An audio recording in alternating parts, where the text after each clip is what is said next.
It's been 232 days since the last time the Texas Longhorns played a football game. The wait is finally over. And what an opportunity for the Longhorns. A shot at redemption against the team that ended their 2024 season. It's number 1 Texas against number 3 Ohio State. And this is the Texas Sports Unfiltered Longhorn Football pregame show presented by Covert Bee Cave and Audio-Visual Consultations, broadcasting live from East Village ATX on 3500 North Parmer Lane, getting you set for kickoff of the 2025 Texas football season, alongside the former Texas running back coach and longtime sports radio host here in Austin, Texas, Bucky Godbolt. I am BK Brad Kellner. Mason Gomez here on site as well. Adam Wagner running production back at home. Thank you all so much for joining us for another year of Texas Longhorn football. Buck, we made it. The offseason is over. Happy game day, my friend. Yeah, same to you, my friend. And it is, what a beautiful place and a beautiful site to have the game day too. This is a really nice facility. It has got plenty of room. It's got plenty of AstroTurf.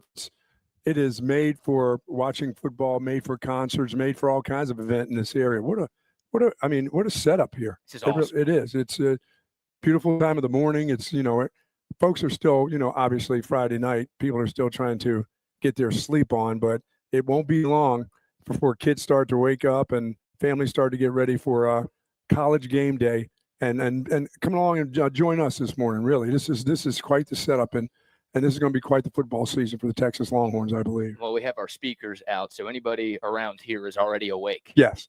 We're 1 minute into our show, and everyone is like, who the hell are these guys? Can we get them out of here, please? What are they doing? I wanted to get another hour in for the game. Game's not till 11. Why are these guys already talking about the game? But this place is awesome. Yeah, giant turf field. It's BYOC.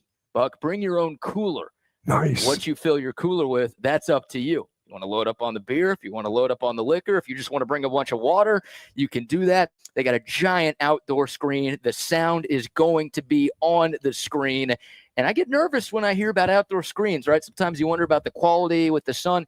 This screen is perfect. We're looking at them now. This is going to be a fun place, and there should be a great crowd out here in a couple of hours. Oh, I would expect a really nice crowd. Really, this is this early morning. Sometimes these early morning games, this would be a warm spot here at 3:00. But I'll tell you what, 11 a.m. game kickoff. Get yourself some breakfast. Bring your breakfast out here and watch this game and enjoy the farewell of one Lee Corso. How about that? Yes. Last day, last ever broadcast on College Game Day for the legendary Lee Corso. And of course, that means his last ever headgear pick, Buck.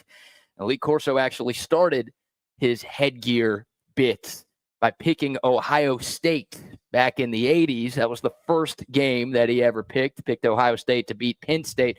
That usually happens. He got that one right. Yes. I wonder if he'll wrap it up with a pick of Ohio State, or remember the 2005 national championship game, one of Lee Corso's most iconic picks. He chose Texas to pull off the upset over USC, putting that hook'em hat on his head. I have no idea where he's going to go today. Yeah, I don't either. I'm obviously I'm hoping it's Texas. He's been right an awful lot, but the defending national champs, there's a lot of positives going on with the national champs. There's no doubt about that. But I'm thinking Corso's going to go. I think he's going to go hook 'em today. Yeah? Yeah.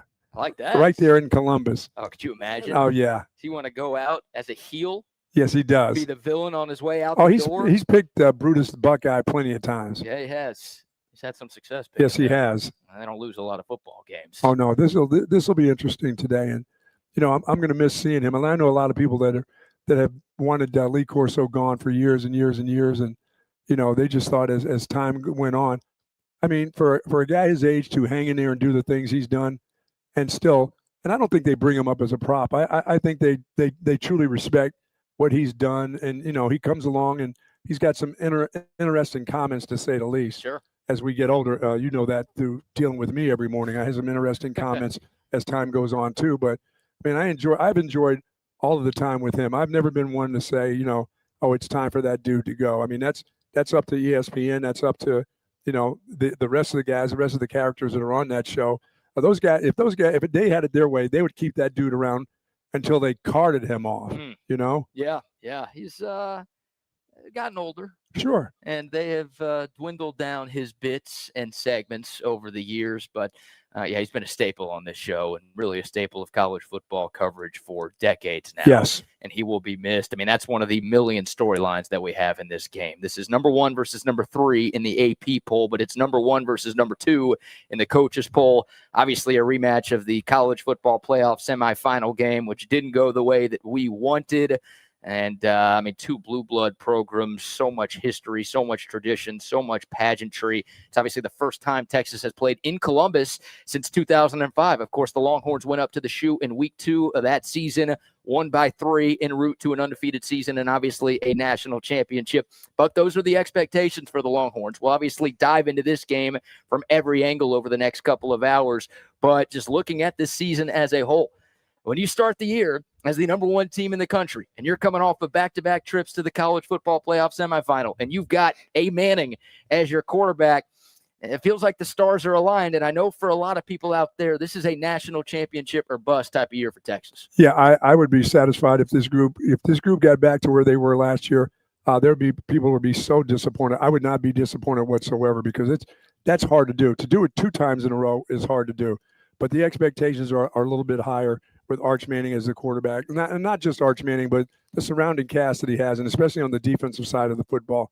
As I've said, leading up to this football game, I believe that it's not going to be as much about Arch as it is about the players around him who have to play up to his level. I think he's geared in. I think he's born to gear into times like this. And although it may not be perfect, it will work its way into a really good player and turn it into a great player. Yeah. But those around him have to play up to a level that's even different from them. Some of these 3 and 4 stars that play in at Texas, they'll have to play like 5 stars. I mean, they'll have to step above in order, and especially in order to beat a team like this on the road in game number 1. Yeah, for some of these guys, they played in big games Sure. before, and they've been on the road in hostile environments before. But obviously, Texas lost a lot to the NFL. 12 players drafted, a bunch more from the 2 deep are now gone. It's going to be a huge opportunity and the biggest game for some of these guys in their young Texas careers. Yeah, there'll be a handful that'll get a little bit nervous about this, but there'll be guys that are looking forward to a game like this. To play the number 2 team in the nation, who is a defending national champion, you're on the road, and this Texas football team, as we've seen, they play really well on the road. They've taken on all comers early in the morning, late at night, midday, and the temperature is there in Columbus, BK, in the 70s. Can you imagine putting your uniform on and it's not 100 degrees, going out to practice or preparing for a game, and it's in the 70s? I mean, you're talking about a beautiful day for a kid from the state of Texas playing, or a kid from anywhere in the South playing in Columbus, Ohio. Yeah, right now the temperature in Columbus, 62 degrees. Good grief. So College Game Day is broadcasting live out there, and obviously there's a bunch of people out there in person, and yeah, they're dealing with that right now. And then at kickoff, 68 degrees and sunny. The high in Columbus today, 72. Weather will not be a factor. By the way, a 0% chance of rain. I want to clarify that. Yeah, weather will not be a factor. And you're right, compared to what these Texas players have been practicing in over the last month, this is going to be a breeze, literally. Yeah, and I expect to see a lot of players get an opportunity to play, but I expect the starters to go a long way too. There shouldn't be any hand raising, tapping of the helmet. Hey, get me out of here. You should be fresh and ready to go for at least 3 full quarters in this game before you start, thinking of tapping out. There'll be plays, individual plays, but I don't see a lot of series. If there's a lot of series played by guys that are second teamers or third teamers, that's the coaching staff having a lot of faith in the backups. And this defense, as we know, has a lot of depth in it, especially on the defensive line. So you may see a lot of those type of players and guys not having to go the distance, but the weather won't be a problem for them, I don't believe. Not at all. Yeah, again, so many great storylines. Let's let you hear from Steve Sarkeesian. We'll have plenty of sound from the head coach throughout the broadcast. Our man Patrick Davis from Open Gym is going to join us here in a few minutes as well. But here's Steve Sarkeesian just talking about this opportunity, right, for Texas. These guys have been working hard all spring long, through the summer, and obviously into training camp here in the fall. Here's Sark talking about all of that hard work paying off and a tremendous opportunity coming up for his team. We've worked so hard to get to this point. I told them I love this opportunity for us. I love it for them. I love it for our coaching staff. A lot of people put a lot of time and effort into it, but it's not just about this game. I think it's this journey we're about to go on for the season. That we put a lot of work to build this roster. We put a lot of work into to develop the leadership. We've put a lot of work into putting people in the right spots to have some success and to build build up the depth that we have. And now, like I said, it all has to unfold for the season. But we've earned this, and we've earned this opportunity, and so I love it for them that they get this opportunity to go play the first game of the season on this stage. Now let's go perform. Yeah, I got a feeling that the head coach cherishes an opportunity to play a team like this early. Playing the road runners, down the road, playing teams like that. It's okay. It doesn't give you that thrill. Now everybody has trouble sleeping the night before. And it wouldn't matter who the head coach, who they were playing against. He would have trouble sleeping the night before. But this one, you might as well get your rest so that you're prepared that next day to fight a team like this. And I know they've got to be excited. Everybody on that staff, the trainers, everybody who's involved in this program have to be excited about going to Columbus today. I had trouble sleeping last night. I'm not even playing in the game. I'm not even in the state where the game is being played, and I was up all night. Well, I had a high school game, so I just stayed up straight through the night. It's no big deal. That works. Yeah, that'll work too. Partying with the high school kids after the game? You know how I get it sometimes. I'm a little too old to be doing that, sir. Yeah, it was Jersey night at Lake Travis.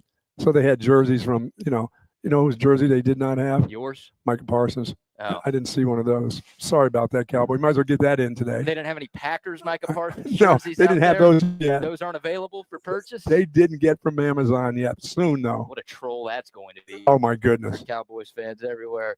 Oh, man. Yeah, driving up here, I was listening to Texas Longhorn by Django Walker. Then I was listening to the Texas Marching Band. Nice. It didn't really hit me that it was game day until I started hearing Texas Fight playing over my aux cord in my car. So the emotions, it hit me right in the feels there. It's game. It's been so technically this was the shortest off season we have ever had because the college football season went longer last year than any other college football season has ever gone because of the expanded playoff. Yet this felt like the longest off season ever. And I think a lot of that has to do with just the hype and anticipation surrounding this Texas team. It's been so long, but it's finally here. And what a way to start the year. I'm sure there are some coaches, and Sark talked about this earlier in the week.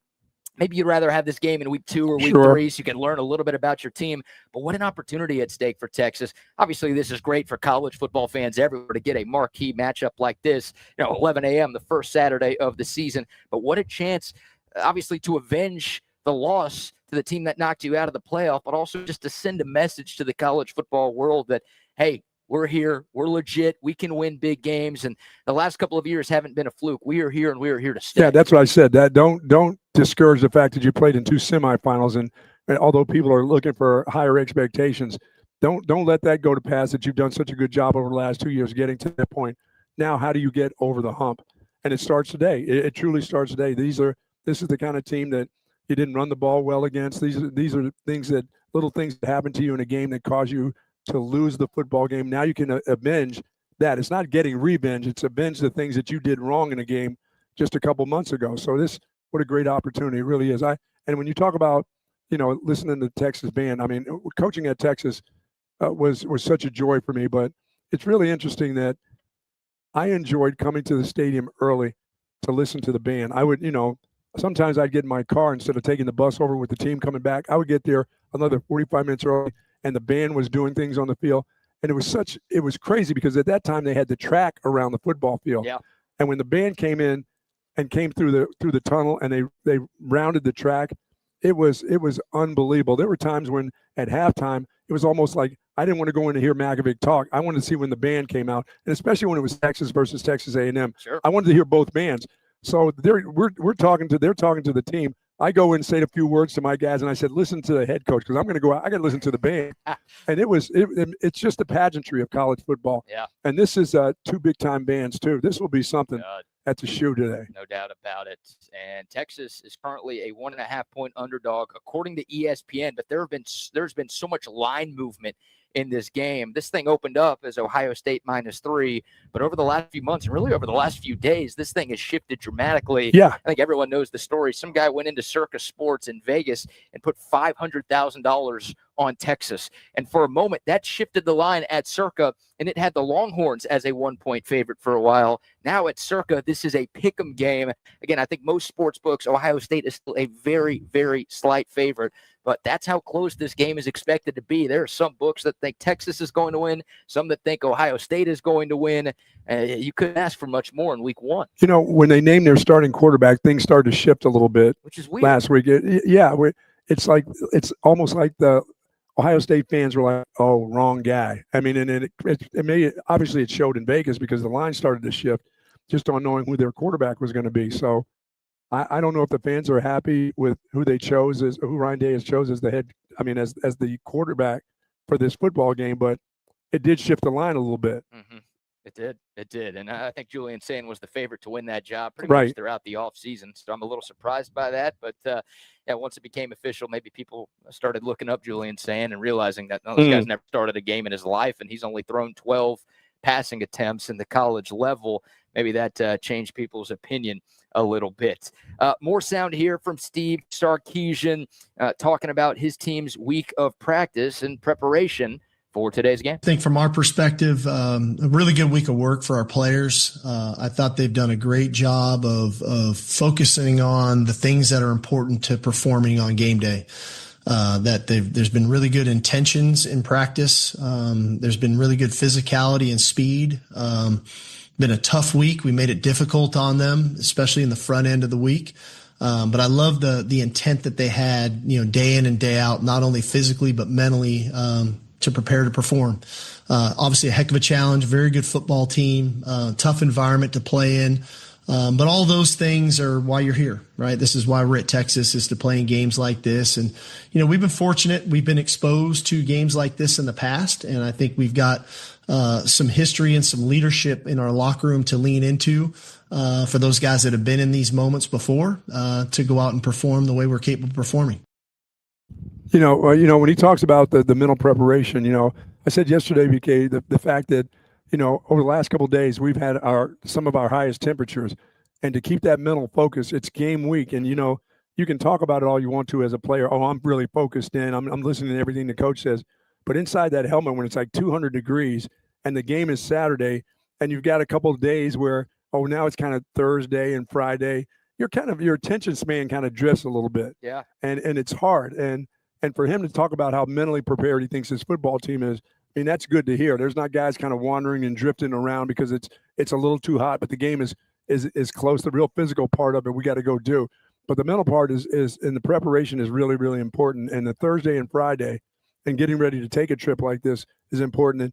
And when he talks about they're prepared mentally, that's a huge deal. Yeah, I mean, you've only played your own team and only gone up. Sick of seeing those faces. It's 232 days since the last time you've been able to suit up and play somebody else. So that's all the work that you put in over the last few months has been towards this moment right here. And this is the time to get locked in. And again, I don't think it's hard to be locked in for game one, regardless of who you're playing. True. If Texas was playing Lake Travis today, I think they would be pretty locked in. But again, the fact that you're playing the team that you're playing and the atmosphere that you're playing. And then, oh, by the way, Texas has been really good on the road. They've got the longest active road winning streak in college football. The Longhorns haven't lost a true road game since October of 2022. Think about how much has changed with Texas football and with college football in general since that time. This team has been really good at just ignoring the outside noise, focusing on themselves, locking in, being enamored with what they do. That's a phrase that Steve Sarkeesian uses all of the time, and just finding a way to go out there and win. So hopefully that type of success they've had on the road. Buck, if you're a coach, if you're somebody in that locker room, you don't change anything, right? You do the same thing that you've been doing that's worked away from home. Yeah, why would I make a change? There's no reason to make a change. We've been, we played really well on the road, and we've done the same thing we've done, our same preparation we need to continue to do. But in the game, there's something a little bit different in the game that we have to do in order to get over that hump against teams like Ohio State, Georgia, Ohio State. Again, they're the teams. It's not the, ULMs and teams like that or Mississippi States that you have to get. These are the games that really, really matter. Yeah. Now it's early in the season, and you can't put all your eggs into that one basket right now. You've got to be careful of doing that. You can't get so hyped up that if things don't work out for you, that you let this loss screw you up for the remainder of the season. No, you have to go into this, and you get a chance to find out what is it that your team needs.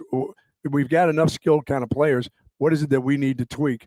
And I think the MVC is going to be important today. That's the most valuable coach. And this is where Sark gets the big money. He's been in a couple of these big games now, and we've seen where teams like Ohio State and Georgia finds ways to to win the games. It's time for Sark to find a way to win a game. Yeah. This should be his type of game today. Yeah, this would be one of the biggest wins of Steve Sarkeesian's Texas career. They're interviewing him right now on ESPN. He's rocking the burnt orange suit. You think Sweet. L'Oreal helped him pick that No, one I out? think he did. Game one, he should be able to do that. I think he can pick that color out himself. It's a pretty obvious one, right? Yeah, that's pretty obvious. This is what you need to wear on the road. Team Let everybody color. knows. And he's not sweating that much because it No. ain't that hot up Oh. there. It's got to feel nice, wearing a suit, 95 degrees here in Austin, not ideal, but up there in the 60s in the shoe, yeah, that works right there. Look, this game is much bigger in feel than it is in reality. Sure. My point is, Texas could lose this game. They could still win the SEC. They could still make it to the college football playoff. They could still win the national championship. Hell, Ohio State lost 2 games in the regular season last year and won it all. So you don't need to win this game today to achieve most, if not all, of your goals. You just won. Your team should be wanting to win this game. That's what this is all about. This is a game for your players, And once again, as I said, the MVC, the most valuable coach, this is one that Sark needs to get himself prepared for the SEC. But BK, this is a game that your team, after losing a couple months ago, they have to want this. They've got that. It's not just the coach that's a part of it. The team is a part of it. So they've got to have that want to today. Yeah. At 11 o'clock. All right, I screwed something up here, trying to adjust everything. Justin on the fly. I think we're still on. I Okay. think people can hear us. Are speakers on too? All right, we're back. Well, on. I'll let you. I'll say this. This hour is sponsored by Horseshoe Bay Resort There you go. and horseshoebayresort.com. If you're coming to town next week and you want to come in early, do head on out to Horseshoe Bay. Get one of the villas out there, the great hotel and the great hospitality of the folks out in Horseshoe Bay. It's unbelievable. Rent one of the villas, the 3-bedroom villas out there. Play around the golf, and then 45 minutes from downtown Austin. I'm saying that because it only takes me 45 minutes. For some of you people, it may be an hour drive, but if I got to play around the golf, I can get there in 45 minutes, believe me. So You're in Dripping Springs, though, not downtown Austin. Shh, Oh, don't sorry. tell them that. Hey, the drive is worth it. Doesn't matter how Yeah, far you're going. It's in the suburbs. Horseshoe Bay I'm in the Resort. burbs of Dripping Springs. Yeah, indeed. All right. Shout out to our friends at Horseshoe Bay Resort. We've got a bunch of sponsors allowing this pregame show to be possible. We'll give them a bunch of love throughout the course of today's show. And we are joined now by one half of Open Gym. Mason, if you would you back that camera up a little bit? Back that thing up. Make sure Patrick is visible for the people. Come on, man. Patrick Davis is with us here at our Texas Ohio State pregame show, live from East Village ATX. PD, what's going on, man? I'm doing good. Let me see if Are you on? I don't know. Got this? There There we it go. is. Probably unmute you. Yeah, there that we would help. go. That's not the bid I was going for today. Pretend that Patrick's going to be on the show today. Make him drive all the way out here this morning, only to not Yeah. give him a real mic. Yeah, then just I like it. I like the plan. It's a little bit of hazing. This is my first pregame There with you y'all, go. so a Yeah. little bit of hazing to get into it. I like that. Oh, I love it, man. I'm happy to be out here. There's a beautiful place that we're out at, Oh, and man. then I got to come out and just sit around and watch Bucky and BK at work, which is always good to see too. Yeah. So I'm having a good morning. It's game day, man. It's game day. It's game day. Doesn't get much better than this. This whole last week has been like every morning you wake up, you're like, it's almost game day. Yeah. It's almost game day. It's like the closer you get to kickoff, the longer it feels, right? Yes. These days have been dragging Yes. along. And once the countdown hits single digits, it gets worse and worse. And then finally, it hits you and it's here. And it's awesome. Again, what a game to start the year. It's easy to get hyped up for any week one game, but this one feels a little bit different. But back to this, and Patrick, I want to get your thoughts on this too. Again, Texas can lose this game today and still achieve most, if not every single goal that they have for the year. But this is an opportunity to prove what you are, right? You go out and smash San Jose State next week, no one's going to care. You smash Sam Houston, UTEP, no one's really going to care. This is like your only opportunity until October when SEC play begins to prove that you are a legitimate national championship contender. You win this game today. Look, there are a lot of doubters right now. A lot of people saying Texas is overrated and Arch is overrated and they shouldn't be number one and this, that, and the other. You go on the road against the defending champs, you can make a statement that you are very worthy of the top spot. Well, I mean, you look at it and you just go, if you look at these two teams, they're basically in the exact same position. Starting a quarterback that doesn't have a lot of, reps under his belt. Julian Sayen's less than Arch. There's a lot of new starters on both sides of the ball for both teams. Yet no one's talking about Ohio State's irrelevance because the hype's not there. They're like, they won last year. Really, we think they're going to be good again. But there's not that amount of hype that goes around Arch Manning and goes around this Texas team that's going to be, Arch Manning's on it. Yep. So the hype's there. if you put all that together, you go for Texas, you want to see them come out and silence that week 1.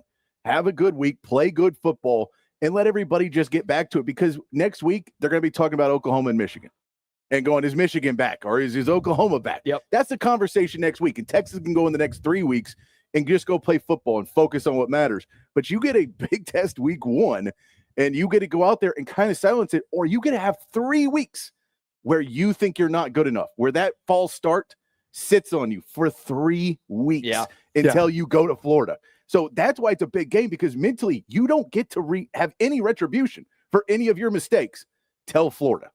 Yeah, the arch factor kind of wanes away for the next 3 weeks back until October. Sure. Yeah. That's when it comes back, because as you said, they'll say, well, it doesn't matter. You can play your third string quarterback against these next 3 teams. Who cares? I mean, what's the arch hype been so far? He's only played against nobodies. Right. So we've already heard if he goes for 500 and 6 TDs the next 3 weeks after this, nobody cares. Yep. You're Now we absolutely care, right. but nobody in the world, nobody outside of Texas cares. All right. Well, let's dive into the Arch Manning conversation, gentlemen. A lot to get into. Maybe the biggest storyline of this entire game. Of course, Arch started a couple of games last season, but he started against ULM and Mississippi State, and this is his first true road game, and obviously by far and away the toughest opponent that Arch Manning has had to go up against. The numbers last year pretty good: 68% completion percentage, 939 passing yards, 9 touchdowns to 2 interceptions, and over 100 rushing yards as well. We got to see flashes of great play. Buck, what are your expectations for Arch Manning going into year 1 as the starter, but obviously year 3 with the program? Well, the number one thing is, will you be able to take care of the football? That's my number one thing today. My number one, I've got those 3 keys to victory, and protecting. Not only do they have to protect him, and he has to protect himself. As we've said, don't do something foolish. Don't get too hyped up where you're taking on a bunch of defenders just to show how you can get that extra yard because you're a big kid. But protect the football, and he's got to protect himself too. And if he protects the football and they go into and they get into this game, and Arch, I mean, there's going to be a turnover somewhere. I don't want to see one, but I'm talking about one turnover. There's going to be a tip ball, something like that. It just happens. That's just the game. It may not have anything to do with him. Somebody could be in the wrong place, or somebody on the other side can make a good defensive play. But him taking care of the ball and not being careless with the football will be number one for me, because I think all the other stuff is just natural to him. Sure. Throwing the ball down the field, throwing it in tight windows, taking some opportunities, taking off and running. I think that's just the natural way it is, natural progression for him, because, I mean, he's just a good athlete. He's a fine quarterback, was one of the best in the nation coming out of high school. So you would expect good things to happen, but it's the things that happen in a game. How does he handle the things that just naturally happen in a game? Yeah. Tip ball, he doesn't get, 3rd and 4 and he doesn't make a play that's wide open. How does he handle that part of it? And I think he's made to handle that part of it. And as I said, if the others play up to his level, I think everything will be just fine. Adversity, right? Yes. I mean, Texas is going to face it today. Well, who doesn't have adversity except for, in a kind of a game 1 starter? I mean, maybe not. I mean, Ali didn't have very many times when he jumped in the ring and he had a lot of adversity. He won most of his bouts, and this is an opportunity for a young guy to get off to the right start. Getting off to the right start always doesn't mean that you have a perfect game. Things happen during the course of a football game. That's just the way it is. The guys on the other side are pretty good. Yeah, no doubt about it. All right, here's Steve Sarkeesian talking about his message to Arch Manning this week. It's go be him. That's really our messaging to all of our players, though. You don't have to do anything you've never done before. You don't have to. We're not asking any superhuman efforts of you to do anything that is extraordinary. Just go be you. What you've done is good enough to get us to this point, and to get him to this point in this juncture of his career. Now go play the way he's capable of playing, to the style that he's comfortable doing it. And so I'm not a big the best way I speak to our players is me remaining consistent with who I am. And I think, one of the mistakes sometimes coaches can make is having more talks, more conversations, more one-on-one meetings than you would normally have. Well, now I'm out of character for me, which then in turn can get them out of character. So we'll stick to the routine and the plan of when I meet with the quarterback individually, and try to put ourselves in position to go play well. Yeah, I mean, to continue to tell him how important it is that football, as I always say, tell them running backs, that football doesn't belong to you. That belongs to all of us. So when you're responsible for that football, you take really good care of it. I think that's the most important thing, and that includes him taking off and running, being smart with the football when he runs, because as I said, BK, that dude is going to take off and go. There are going to be pressures on him where he just says, you know what, I'm really a good athlete. That over there, that 3 or 4 yards, I can get that. I could throw it, but guess what? I can run and get it and get down on the ground and get my team another first down. We can go back to the huddle, regroup again, and start this thing all over again. I just think his natural ability will take over, and I don't think Sark wants to take that away from him. I don't want to see an abundance of that. Sure. You know what I'm saying? Like, oh, no, I don't want to see that. God. That's not what you want to see. It's a part of his game, and that's him just being a good athlete, but he's got to be careful. Once again, he's important to the team. He has to know his importance. And as you said, his granddaddy's been telling him how important he is and how important it is to play another down and not to try to take on these guys. If you can get out of bounds with a first down, there's no reason for you to get the extra 3 yards. Who cares? Yeah, Arch doesn't always give you much at those press conferences, but he did say that, every time he talks to Archie, his grandfather, Archie ends the call by saying, get down or get out of bounds. Yeah. And you hope that message resonates with Arch Manning, not only today, but for the entire season. And that's what he's got to remember. Like, this game is huge. Obviously, it's 1 versus 2 in the coaches poll, but this is a long season. So you don't do anything today that's going to mortgage your future for the next 14, 15, 16 games. I'll get cussed by Monday, but I got a feeling this guy's going to take off and do some really cool things with the ball, and people are going to be pissed because he puts himself in jeopardy every time he takes off. But just the backyard type of, hey, look at this gap right here. I can go get 15 right now without even throwing. There's nobody there. I can, as good as I am, I can get to that spot. I think you're going to see that kind of thing. His just natural ability will take over, and then as time goes on, he's going to just sit in the pocket. I got time to throw. Let me throw the ball too. Well, yeah, he's been doing scrimmages where he can run and he's got fast enough players because, the times he played before, he's just got more speed. He's got more athletic ability. Sure. So he can make a run and be like, oh, I can get to the sideline. I can get 5 more yards to get to the sideline. Sure. You can't do that against Ohio State. Yeah, no Caleb green, Downs no contact may take your jersey. head off. Yep. And in practice, they can't hit him. Yep. Sure. So it's not until you go up against Ohio State and they've got speed and they got physicality and you take that one step too many and you're on the ground and you're like, oh, yeah, this is football. And you're right, Patrick. The difference is he hasn't, that whistle will blow quick when they come near him now. Yeah. That whistle may not be as quick today. No.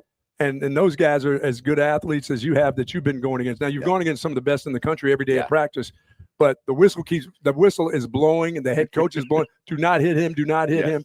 That whistle could be a little bit later today. I think Arch Manning already got his lesson on how good this Ohio State defense is, right? He played in one play in the Cotton Bowl, and it was a 4th down. He picked up the first down, but he took a shot from Ohio State safety Lathan Ransom, who thankfully is not in this game. He's off in the NFL. But, look, last year, Arch was the backup, right? He was a gadget guy, so he could maybe take more hits. He could lower his shoulder. He was trying to make the most of his opportunities. Again, this year he is the guy, and there's no Arch Manning behind him. I don't know what Matthew Caldwell is. I don't know what Trey Owens is. Hell, I'm not even sure which guy's going to be the number 2. All right, well, let me ask you this, BK. Yeah. And I know how you feel about him running with the football. Yeah. Do you tell him to be real cautious, or do you, as Sark says, I just want him to be who he is, or you as the head coach are saying, damn, we need you for the whole season? You taking on a bunch of guys today, even if nothing happens to you, you're going to be sore. It's not going to matter for the next 3 weeks, but you can't have an injury that's going to – we can't afford to sideline you for one game because we don't know what that equals the next time or the next time. So do you just tell him, go play football? Go play football. But okay. I'm also saying get down or get out of bounds.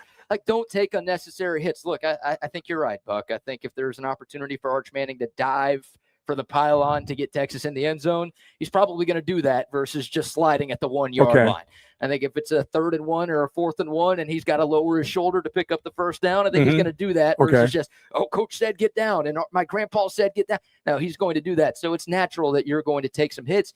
And that's the thing. You can't major in Arch Manning's run game, but it has to be a part of your offense. That was something, Quinn Ewers did a lot of great things at Texas, and I'm a Quinn Ewers guy, but that's one of the things that was holding this Texas offense back is that you didn't have a quarterback who could really take off and run. And, the few times that Quinn Ewers did, it made a difference for this Texas offense. Did. Arch is a guy who can exceed 20 miles an hour. We saw the 67-yard touchdown run against UTSA last year. You would be foolish to not use that as part of your offense. He's a weapon. He's not only is his arm a weapon, but his legs are a weapon too. So, I hope that's a part of things today, and I hope that's a part of things all season long. And I think this offense has more potential with Arch Manning over the course of this season, in large part because, that's, again, an element that you just didn't have the last couple of seasons. Yeah, I could see it, Patrick. I could see Coach saying, listen, you go be you, but it's about us here too. We got a long season, so be careful being you. Oh, yeah, we know that offensive line's going to get dog chewed if he's having to run a lot. Yeah. Yes. I mean, because you put it that way is, you're probably going to design a couple runs to let him run. Sure. And go, all right, Jack Indries and DeAndre Moore and all y'all, do not let them touch him. Give him a clean path to the edge and give him a path to get to the outside and get down. But then when you have it, you go, those rushes, when somebody gets through, if Trevor Gooseby isn't 100% and someone gets by and he's got to take off, those are the ones you're a little bit more worried about because they're unplanned. So would you limit his? So you would limit his real runs then? You can't make him. He's not a running back. No. I mean, I think that you're going to see him run enough just anyway because it's a natural football move to get out of there. I mean, I think too is you have to look at Sark. Say the last 2 years we have been a pocket team, and this year we may want to be a little bit nastier. We may not want to just have that. So there may be points where we do roll him out. I think they roll out Arch a lot early to set up maybe runs, to set up him scrambling a little bit more, but not necessarily even run the ball. Just roll him out. Sure. Just show Ohio State. You cannot let him be by himself. Go tell one of their linebackers, guess what? You don't get to play football today. You get to play Arch Manning today. More RPOs, more bootlegs, and something that we've heard throughout the offseason is that Texas has been lining up under center a little bit. Yeah, we haven't talked a lot about that, but that's interesting. The just flat out, let's just sprint out and throw the ball, whether it's in the zone areas or get some one-on-ones out there. And then Arch saying, you know what? I'm already outflanked this group over here. I just take off and just go. Yeah. I think people get confused, right? They hear they do. A quarterback using his legs. They think, oh, that means he's taking off and running. No, you can use your legs in the backfield. You just extend the pocket a little bit.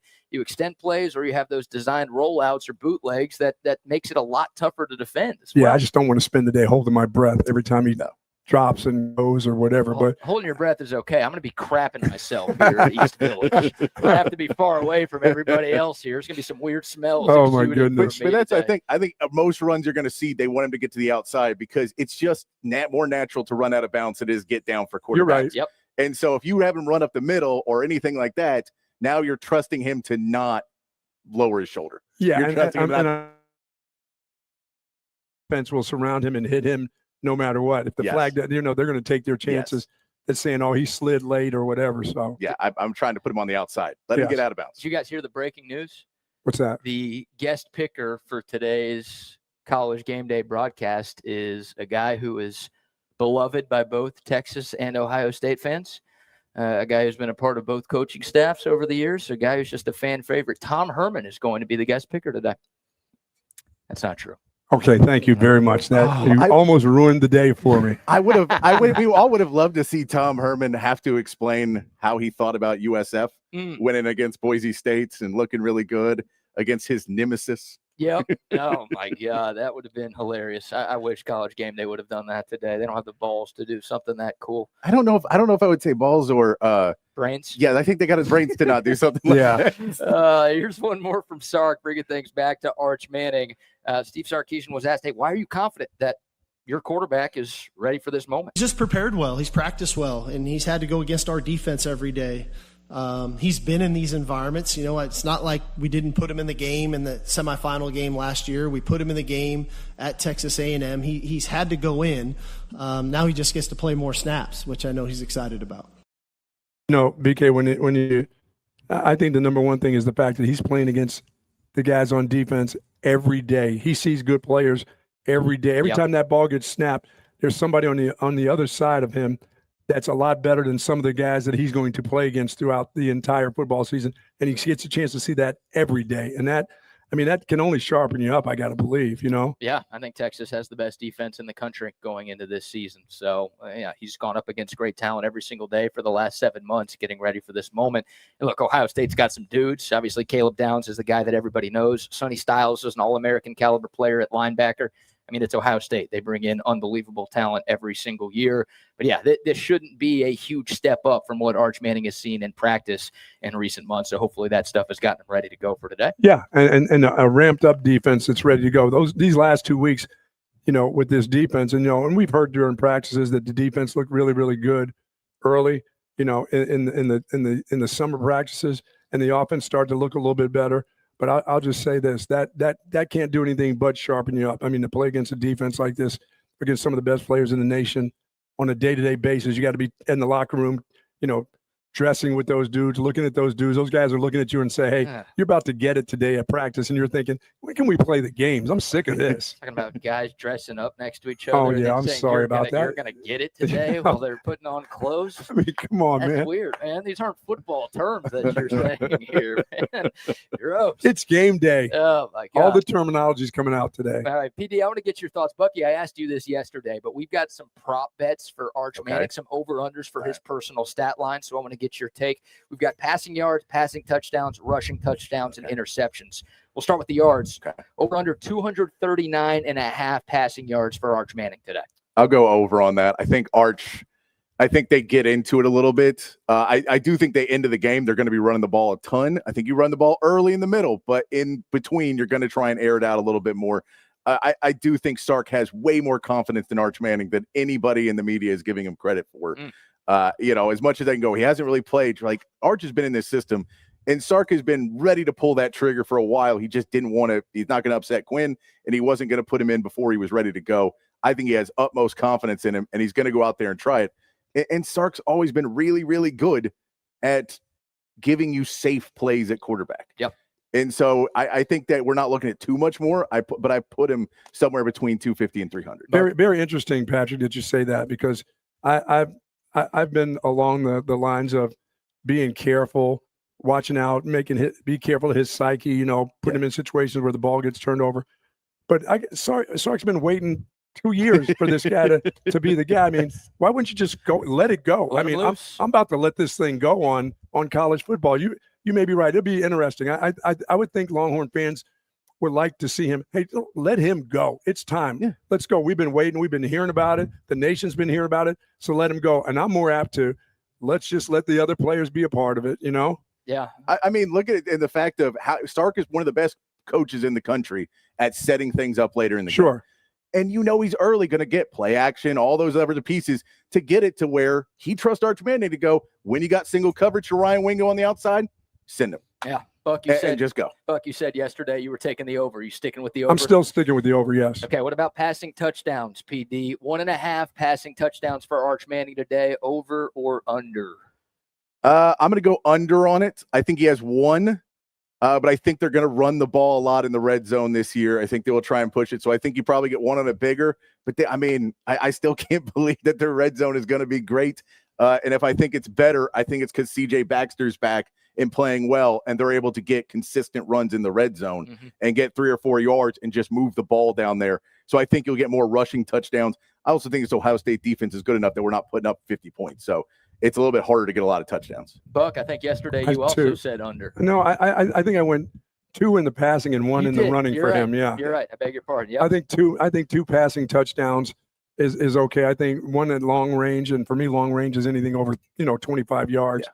And then, maybe a short one to the tight end, and as you said, with the run game, I just think 1 for him. Don't want to see him I don't need him running in the end zone. And we got the running backs. So you're taking the over. That's the next one, PD. Yeah. Over under half a rushing touchdown. I'll give him a rushing touchdown. Okay. I mean, they have to try different things in the red zone.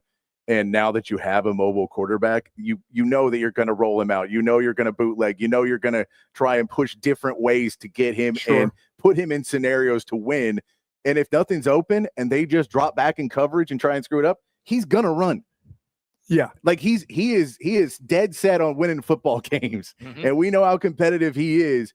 And waiting 2 years to get in there, I don't think he's going to be scared about that collision at the goal line. Now, that'll scare us all, but he's going to do it. We'll be scared. He won't be scared. That's the one collision I worry about. When you get down there and your eyeballs get wide open, you go, I can do this. I don't care who's standing there. It doesn't matter which defender's there. If there's a collision at the 1, I'm 6'5". I should be at 230. Somebody's going to be moved a yard, and it's going to be the opposing guy. Yeah. And then last but not least, over under a half an interception, Buck. I think you said yesterday you feel like a turnover is probably inevitable for Texas today. A tip ball, it doesn't necessarily him throwing a bad pass, a ball off the hands of somebody bats the ball. I'm still saying I think that's where the turnover will come. I don't think it'll be him making a mistake. I think just the nature of the game. Somebody's hand comes up, it ricochets off. I'm saying 1. PD? Oh, yeah. I mean, and I agree. And, like, my thought on this is if he has 0 interceptions, we just ran the ball and Sark didn't open up the offense whatsoever. So I'd rather there be an interception and we saw Arch Manning be Arch Manning than see a protected player. And he only throws, and he averages 4.7 yards per pass. Yep. I'd rather see him average 15 yards and throw a pick. So I think that if we see no interceptions, this is a really good Ohio State defense. And to say they can't get one if he throws 25, 30 passes and he's throwing it downfield some, I'm going to have to say that I'm going to give the credit to the defense more than even a shot at Arch. Yeah, that's well said. All right, we are broadcasting live from East Village ATX. It's the Texas Sports Unfiltered pregame show. There will be a live watch party for the game as well. 3500 East Parmer Ln. Get out here. Kickoff, of course, a little after 11 o'clock this morning. They'll have food trucks. There's a giant outdoor turf space. It's a family-friendly event, and it's also BYOC. Bring your own cooler, and you get to fill the cooler with whatever you want. Well done, sir. I got a 6-pack of beer. Actually, it's our weight. I had a hunch you were going to bring a cooler, Patrick. Of course. So I brought a 6-pack. There's got to be some Allstat in there somewhere, doesn't it? I got some Allstat for me. We're ready to roll, I got baby. some waters. I got a Gatorade, and maybe talking. Some tasty beverages. Yeah, maybe that's going to be there.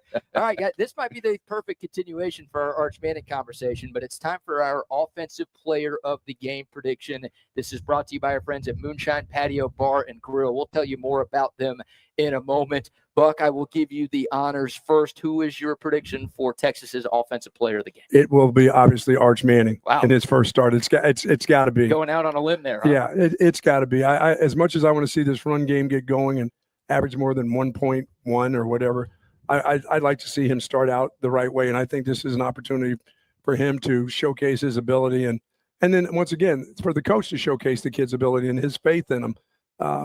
All this whole time I've been just thinking that handcuff him a little bit, don't let him get over the top and make a mistake. Now screw that, let him go and play football, and if he's going to make a mistake, he's going to make a mistake. And as you say, it's not the end of the world, it's not the end of the season, it's the beginning of the season, and maybe the beginning with some things that may not happen well for him to rectify some of those errors as you go on. So I'm going to pick Arch Manning as the offensive player. I mean, it's pretty easy. Patrick? Look, Arch should be, but I'll go Ryan Wingo. I think you really want to set the tone early in this season with Ryan Wingo. You want to put him in that conversation with Jeremiah Smith, with Ryan Williams. You want to go, this guy's just as talented as him. We just had other better receivers last year. We didn't need him. Yep. Y'all needed him. So I think you want to push that a little bit more, get him the ball early, get him in space, find him in a lot of those different ways. And so I think Ryan Wingo, if you're able to get him going, gives that Texas offense a whole different ability, trying to make everybody else in the SEC realize we may have to double Ryan Wingo all season, start to set those tones, and then open up the world for DeAndre Moore, Parker Livingstone, and the rest of that wide receiver crew to just go and eat downfield, because you got to just watch Ryan Wingo. Yeah, I'm also going with the receiver, but I'm going to go with a different receiver. I'm going with DeAndre Moore. I think the biggest question mark on the Ohio State defense is Lorenzo Styles, not Sonny Styles. Sonny Styles is an All-American caliber linebacker, one of the best linebackers in college football. His brother, Lorenzo, is the starting nickel corner for the Ohio State defense. He transferred in from Notre Dame. He started his college career as a wide receiver. This is his first start as the nickel guy at Ohio State. I think DeAndre Moore is really, really good. He's your slot receiver for Texas. I think those guys are going to be matched up against each other a lot. And DeAndre Moore, they call him Demo, in the Mississippi State game, one of the 2 games that Arch Manning started in 2024, 4 catches, over 100 yards, and 2 touchdowns. Yeah, these guys have a lot of throws to each other, really, when you think about it. A lot of catch between those two in games and in the offseason as well. So I like that matchup. I think DeAndre Moore's a stud. He's incredibly confident. He's been talking about him wanting to win the Biletnikoff this year, which, hey, I love it. Talk your talk. Hopefully he walks the walk. But I think on paper, that's a matchup that really favors Texas. It's hard to find a lot because these two teams feel so evenly matched. But I like that matchup for the Horns, and that's why. Yeah, and he kind of disappeared, except for that game that you talked about, and then he hurt his foot, and we hardly knew you. We hardly knew you late in the season, so they were going to him a lot. I mean, he was one of the key factors early in the football season, and when Arch came in, and when Quinn was in, he threw to him. There was a reason why that guy was having success, because they trusted in him.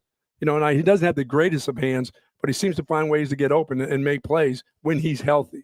And we haven't heard anything about his health except for he's ready to go and the foot's fine. So yeah, he was a bit limited in the spring. Yes. But he's been all systems go. I like both those picks. I like both those picks too. And you got to remember with DeAndre Moore, he's going to be in most of the game because just like Jay Witt, he's a blocker.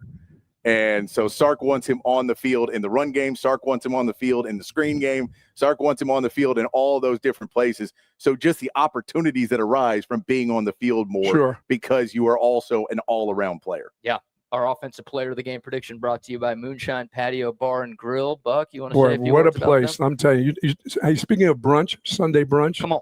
I know you got your parents in town, so I'm thinking maybe they can open up, maybe Dad can open up the wallet, or maybe you can pay for them to go over to the Moonshine Patio Bar and Grill for the best brunch in Austin, Texas. They've got 2 great locations, one downtown Austin and one at Avery Ranch. And folks, there's a lot of construction going on down by the convention center down there. Yep. They've got their own parking lot. So you can fill up that lot and enjoy a great brunch at the Moonshine Patio Bar and Grill. Great happy hour there. All the food is delicious at the Moonshine, but Sunday brunch is really special there. Yeah, I had brunch with my folks yesterday, and parents left the credit card out. Who do you think snagged it? Oh, it wasn't the waiter. You took it first. Yeah, come on. I got that in the wallet, baby. Nice job. There'll be some moonshine in my future. Yeah, now you're talking. I love the Moonshine Patio Bar and Grill. I want to thank Chuck and Larry, of course, for sponsoring us. It's been great having them as one of our sponsors for sure. Yes, indeed. Love Moonshine Patio Bar and Grill. All right, so those are our offensive player of the game predictions. Guys, I want to keep the conversation on the Texas offense. Taking a look at the Clean Cause YouTube comments line. We'll tell you about Clean Cause a little bit later. A lot of folks sending in their score predictions. Shout out to Orange Bloods 21 saying, Bucky and BK, I started listening to you guys over a decade ago. Always great content from you two. Thank you very much, Orange Bloods. Yeah, thank you very much. Appreciate that. Appreciate that. I want to dive into the Trevor Gooseby conversation and really the Texas offensive line conversation. Reports are that Trevor Gooseby will be a game-time decision today. We've already seen some pictures of him surfacing this morning on the field, going through warm-ups in Columbus. He's got like this little cast tape thing on his left hand. We know he went through a procedure on that left hand early last week. He was limited in practice last week. He's been out there this week, but again, he's clearly not 100%. Buck, obviously a big question going into this year for Texas. Maybe the biggest question is the Longhorns on the offensive line. Now we're talking about one of the best players up front being banged up. What's your confidence level in the big uglies up front in this game today? Well, I think they'll, if you give me a decent stalemate, I'm going to be fine with the quarterback with his ability to escape and do and move around in the pocket. I just can't have guys whipping.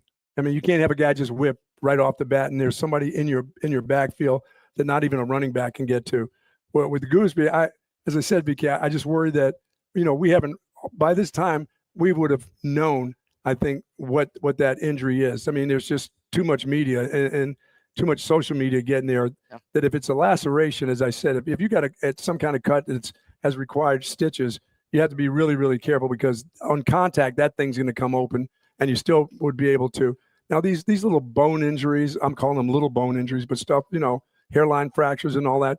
Guys play with that all the time. They play with ankle hairline fractures, and everybody's not 100%. If you got that in your hand, you just tape that thing up. It's going to hurt, but do you make it worse? I mean, this is a long season, so you have to be careful of not only, having this kid get hurt in this particular game, but you need him for the season. He's one of the most important guys on that, not on the team, not just on the offensive line, but on that team. You got to have that left tackle. I think he's the second most important player on the Texas offense behind the quarterback. Yeah, and so I think you're careful with it.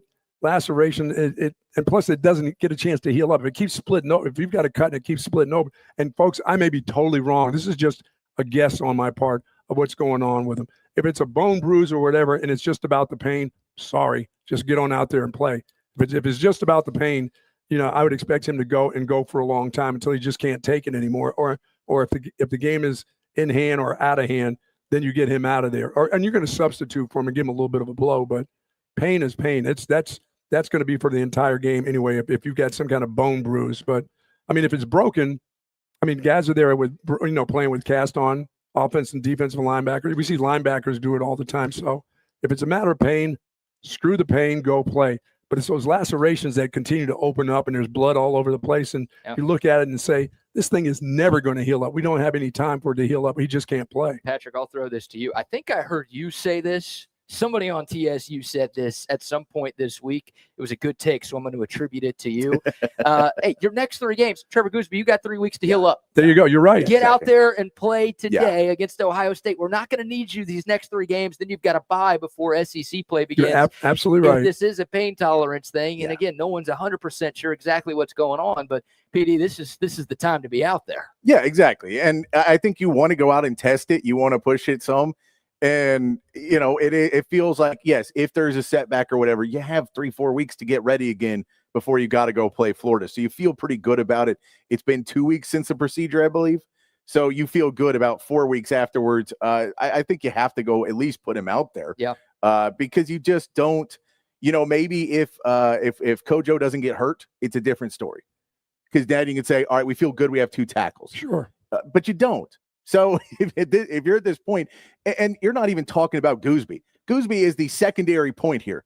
You cannot have Arch Manning in his first starting game and against Ohio State in week 1 take 3 shots unprotected to the back because a left tackle isn't ready to be playing, and they just target that guy. Well, there better not be any holding penalties because if he's got a bad hand, officials, come on, guys, you can't hold anybody. His hand is busted, y'all. So I've got a picture right now, and I'm a little scared to screen share it just because I don't want to mess up our internet thing, but I will show you guys what is on Trevor Gooseby's left hand. It's not even a cast. Yeah, you know what that looks like? That looks like laceration of some, you know, something's cut. It's a tape job, and with some stitches. I'll say they'll probably wrap that up better before he plays. I would think but that's not bad. It's not bad. And he's on the field going through warm-ups right now. Obviously not really blocking anybody. You know, BK, and I'll say this. They've done an unbelievable job of keeping this under wraps. That this has, I mean, this not getting out. Right. You know, we know he has an injury, but that part not getting out exactly what the injury is, because there'll be teams that if you find out that it's a bruise or a little hairline fracture, nobody cares. But they've kept this one. You don't know. I seriously don't. I'm just taking a guess when I say, you know, a hairline fracture, a bruise, or a cut. I mean, how many other things can it be? It's just either busted wrist or whatever. Yeah. Well, it's a big storyline, obviously, in this game today. And as Patrick mentioned, you don't really have a backup left tackle that you feel great about. There's a chance that if something happens to Trevor Gooseby today or at any point in the season, it's going to be a true freshman at left tackle, Nick Brooks, who was a high 4-star recruit coming out of high school. He's a mammoth human being. I think the coaching staff feels really good about him on the field, off the field, maybe some things to figure out. But that's the thing. Like Patrick said, if anybody is to whiff, it would be a freshman left tackle. That's a scary. That'd be scary going up against San Jose State next week. I'd be like, freshman left tackle, you got to protect Arch Manning. But going up against Ohio State, PD, I don't care that they have 4 new starting defensive linemen. That could be a recipe for disaster. They have 4 new starting defensive linemen who played Ohio State. Yeah. And I mean, we can look at the same way we're talking about the Texas offensive line now and to talk about all these players. It's because there's a track record. There's a track record of success at that position at that school. So you have to believe that you've got players that are 6'6", 250 coming at you. They're probably not scrubs out there. Yeah. Oh no, they're pretty good. Their backups are pretty good. And I'll say this, BK, with this offensive line, one thing that I'm excited about is I don't think you're going to miss a step with the guy who really controls the offensive line, and that's the center. I think you have enough experience at that position that's going to help out guys on both sides of him on the offensive line. That is good to have. It's good that you don't have a totally new center, has never been into games like this before. No doubt. Yeah, Cole Hudson has taken over at center. He has started a number of games in his Texas career. He has played in a bunch of games in his Texas career. So even though it is this moment won't be too big for him. Yeah, technically 4 new starters on the Texas offensive line. You do have guys, including Trevor Gooseby, who have played in big spots in their Longhorn careers. But it goes without saying that's a huge matchup. And I don't know about you guys, but for me, that is the biggest concern for Texas going into this entire season is what that offensive line looks like. Because in a game like this, I mean, I think it's obvious. I'm sorry to bring up a bad memory, but I think it's part of the storyline when previewing this game. Last year, Texas had a pretty good offensive line. I mean, they were one of the finalists for the Joe Moore Award, which is given out to the best offensive line in the sport. First and goal from the 1-yard line against this Ohio State team, they couldn't get the job done. And there were a lot of moments in big spots and near the goal line and in the red zone where this offensive line couldn't get a consistent enough push against really, really good teams like Ohio State and Georgia. So, now you're talking about 4 of those guys being gone, 4 new guys out there. We just don't know. We can't feel confident. These are 4 and 5 stars. You feel good about Kyle Flood, I think, developing the guys that you have up front. But we really don't know, Buck, what this offensive line is going to be. I'll just say this. And if you have to give up something, and that is max protect. If you have to max protect and really look out on that left tackle side early in the football game without getting your running backs out, you like to put the running backs out to put a little bit of pressure and just widen the field a little bit more. But if I've got to have a back that's going to hang in there, I'm looking at the left tackle and saying, I may need to give this guy help. And I don't mean to brush him. I mean, if he's there and you get a good punch in them ribs, in that rib area with that elbow, you go ahead and protect. You got to protect your quarterback. You can't leave it up to Gooseby. I mean, even when he's healthy, you got to watch out. As Patrick said, don't let your quarterback, you can't let him take shots. So max protect a couple times, BK, before you start getting running backs out of the backfield. There's not, they don't have a running back that's catching 70 balls. They've got one who caught 44 last year, but they're not going to be the primary receivers. And so they need to be the primary protectors, though, for this quarterback early in this football game, I believe. Yeah, and you can, again, we talk about it plenty. You can roll out Arch if you're going to go send a running back out. And you can find other ways to try and protect and make sure you're not putting him in danger. But, I mean, you just look at it, if, we've heard that Connor Stroh is probably going to be starting for you at left guard now, as what Chip was saying all week. So if we see Connor Stroh out there, you're like, there is a lot of different pieces on this offensive line. But as good as the offensive line was last year, they weren't a great running offensive line. And so you want to hope that there is something this year where you go, okay, we can protect Arch Manning. You may not be the same protector. You're not going to be the same pocket offensive line because you have Arch instead of Quinn. You don't necessarily need to have the same pocket presence that you did a year ago. But can you be nastier on the inside? And if you can be nastier on the inside and just open up some runs and get the ball, that's where we can take red zone efficiency up into the 70%. Unknown areas for this Sark offense. Right. I think that's a great point, right? The dual threat quarterback and having CJ Baxter and Christian Clark back should help mitigate maybe some of the deficiencies you have on your offensive line. We'll continue that conversation. We'll talk about the red zone woes from Texas last year and debate if those things have been cleaned up. Obviously, we have to talk about the Texas defense going up against the Ohio State offense as well. And I'll say this, BK, before we go into the defense part, what does Neil Brown bring to the table coming from West Virginia? Because he had that big old running back that now plays at Ohio State. So he knows a little bit of something about the run game, scoring zone, short yardage. What will Neil Brown? It'll be interesting. And nobody's said very much to Sark about what is Coach Brown going to bring to the table. So we may see some of that in the game. You're calling him Coach Brown? Coach Neil Brown. I was going to say, you think he's earned that around here? No, Coach Neil Brown. That's already taken, sir. Let's just see what he is bringing, to this staff. So that's a good point. And also, look, Texas got Hero Canoe, a transfer defensive lineman from Ohio State, who's going to be in the rotation today. And Texas also hired Alan Clark from Ohio State staff to help coach edge rushers. That's true. So I know Ohio State's got 2 new coordinators, but maybe those 2 guys can also help teach you a thing or two about what the Buckeyes are going to be bringing to the table. All right, before we get back into Texas, Ohio State, we've got to do our first scoreboard updates of the day. And the scoreboard updates are powered by Gobundance, where elite men build wealth, brotherhood, and a life without limits. More on them in a moment. Buck, I got to dog you for a little bit. And Patrick, I think you were wrong on this one too. All of y'all had Baylor last night taking down Auburn. And how about Jackson Arnold and the Auburn Tigers rolling into Waco and taking down the Baylor Bears? Well, obviously they just couldn't coach at Oklahoma. Oh, that's the issue. That was the problem. We're already anointing Jackson Arnold as a great QB. Yeah, he's a great QB. He was a great QB from the start. He just absolutely made the wrong decision to go to Oklahoma in the beginning. That's what Brent Venables can do. The problem was they thought he was a quarterback. He's a running back. Yeah. We didn't realize he was a running back. He was 11 for 17. It's not like he had for 108 yards passing. It's not like he had a prolific game passing. The thing was he had 137 yards on the ground. He's a running back. I'm glad I was doing high school football and not having to watch that mess. Yeah, there's 25,000 units down the drain for you, sir. I was very nervous about that. I lowered that. That was going to be a 50,000 unit play. I decided, no chance. You're bragging about losing less money? Am I hearing this right? Yeah. Did you just go back and watch the Dave Aranda One of Us speech again and then and be like, maybe lower that a little bit? The midget throwing. Hey, listen, betting on Baylor football, that's just scary. That's a scary proposition right there. Well, maybe Hugh Freeze and playing a little bit more golf worked out for him. Yeah, maybe it did. Yeah, Jackson Arnold looked pretty good. Nice win for Auburn, who they But just dominated again, the I'll say Lions. this: Jackson Arnold looked good against Baylor. Yeah. He's going to get torn up in the SEC. He took a lot of hits. Now, Did he take some hits last night? Smart. He was sliding a lot, but there were a couple of hits. Inevitably, when you run as much as you did, like Patrick was saying, you're going to take some shots. There was one where he took one straight to the dome, and I'm like, this dude should probably not be on the field right now. Stayed out there, kept looking good. Everything seemed fine. So it's a nice win for Auburn, and it's great. Give those fans some confidence before they inevitably SEC, yeah. Oh, yeah. Isn't that what we're supposed to do? No, we don't.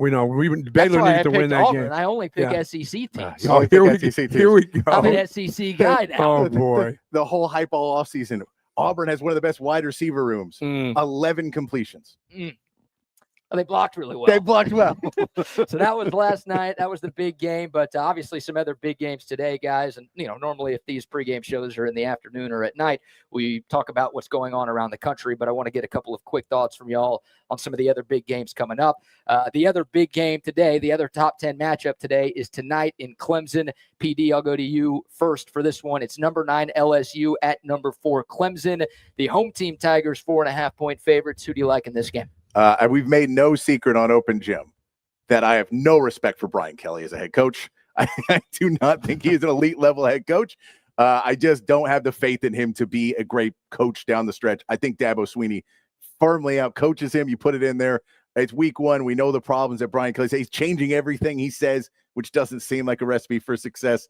There's all these issues. The defense for LSU was so bad last season that I feel like Clemson's going to be able to move the ball with Cade Klubnik, an experienced quarterback. They're just going to be able to move the ball against this LSU defense, pick it apart a little bit.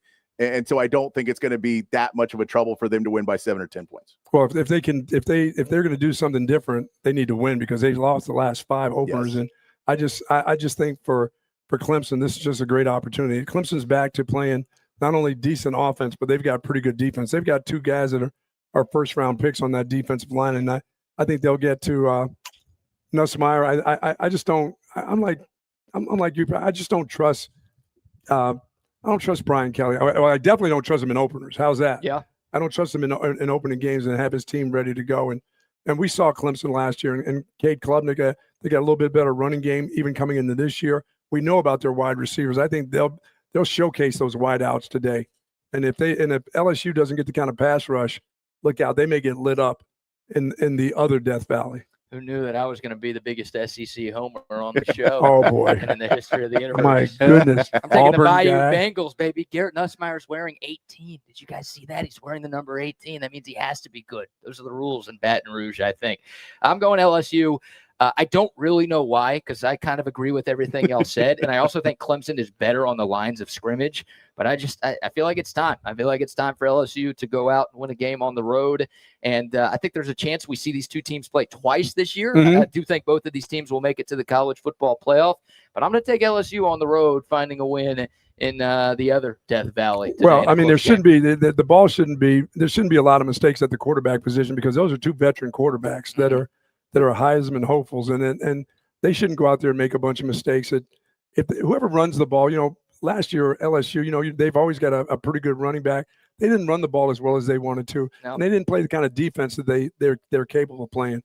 But Clemson didn't have a great running back, but we know they had great wide receivers, BK, and those guys were young last year. So I really do expect that LSU will have their hands full with those wide receivers at Clemson. With a veteran quarterback, too. I mean, you look at it, too. Garrett Nussmeier does make mistakes. That's part of his makeup. Now, he threw the ball 45, 50 and he's been times there a game. 19 years. Yeah, but it's like if you're throwing the ball 45, 50 times a game, some of them are going to end up on the other team's hands. Sure. But I think that kind of adds into it. The real question on Clemson's side is that pass rush for real?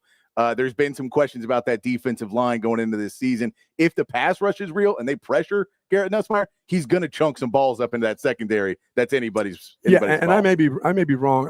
I think maybe one of the Clemson guys is banged up a little bit, is going into this game hurt, so he's not at full strength. But the other guy is healthy on the defensive line. And as I said, they may have 2 first-rounder or a first and a second-round draft pick on that defensive line, but one of them's a little banged up. The other one's healthy and ready to go. All right, last game here for our scoreboard updates, again, powered by Gobundance. Guys, tomorrow night, the 3rd and final top 10 tilt of the opening weekend of college football. Number 6, Notre Dame. Number 10, Miami at the U. The Irish 2.5-point road favorites, Buck. I'll go to you first. Well, I like Notre Dame in that game.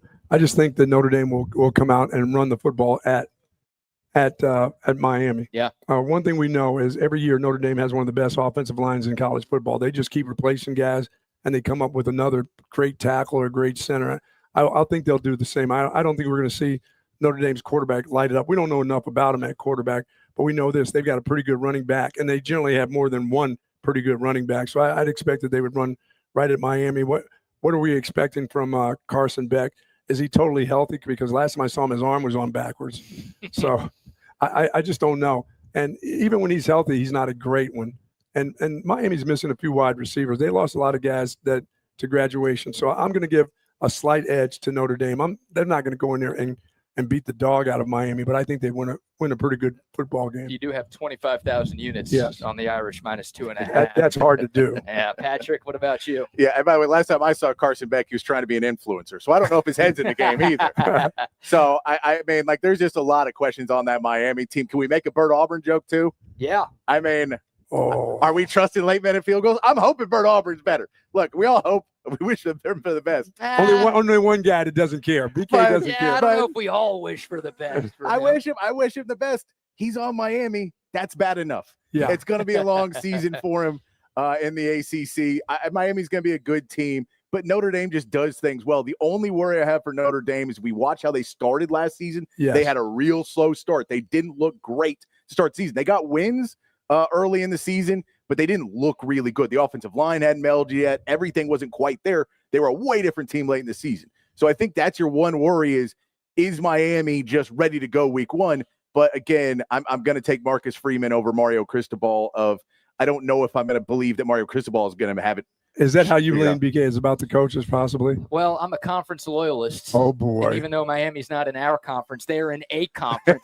So I'm picking the U as a punishment to Notre Dame for staying independent over all of these years. So give me the U. Cristobal, you're going with that dude, huh? Yeah, that's a scary thought. Wow. It's week one. Cristobal's not going to let you down this early, right? He'll screw things up week 9, week 10, week 11. In a real big game. Yeah, week one, I'm going to side with the U. So those are our scoreboard updates.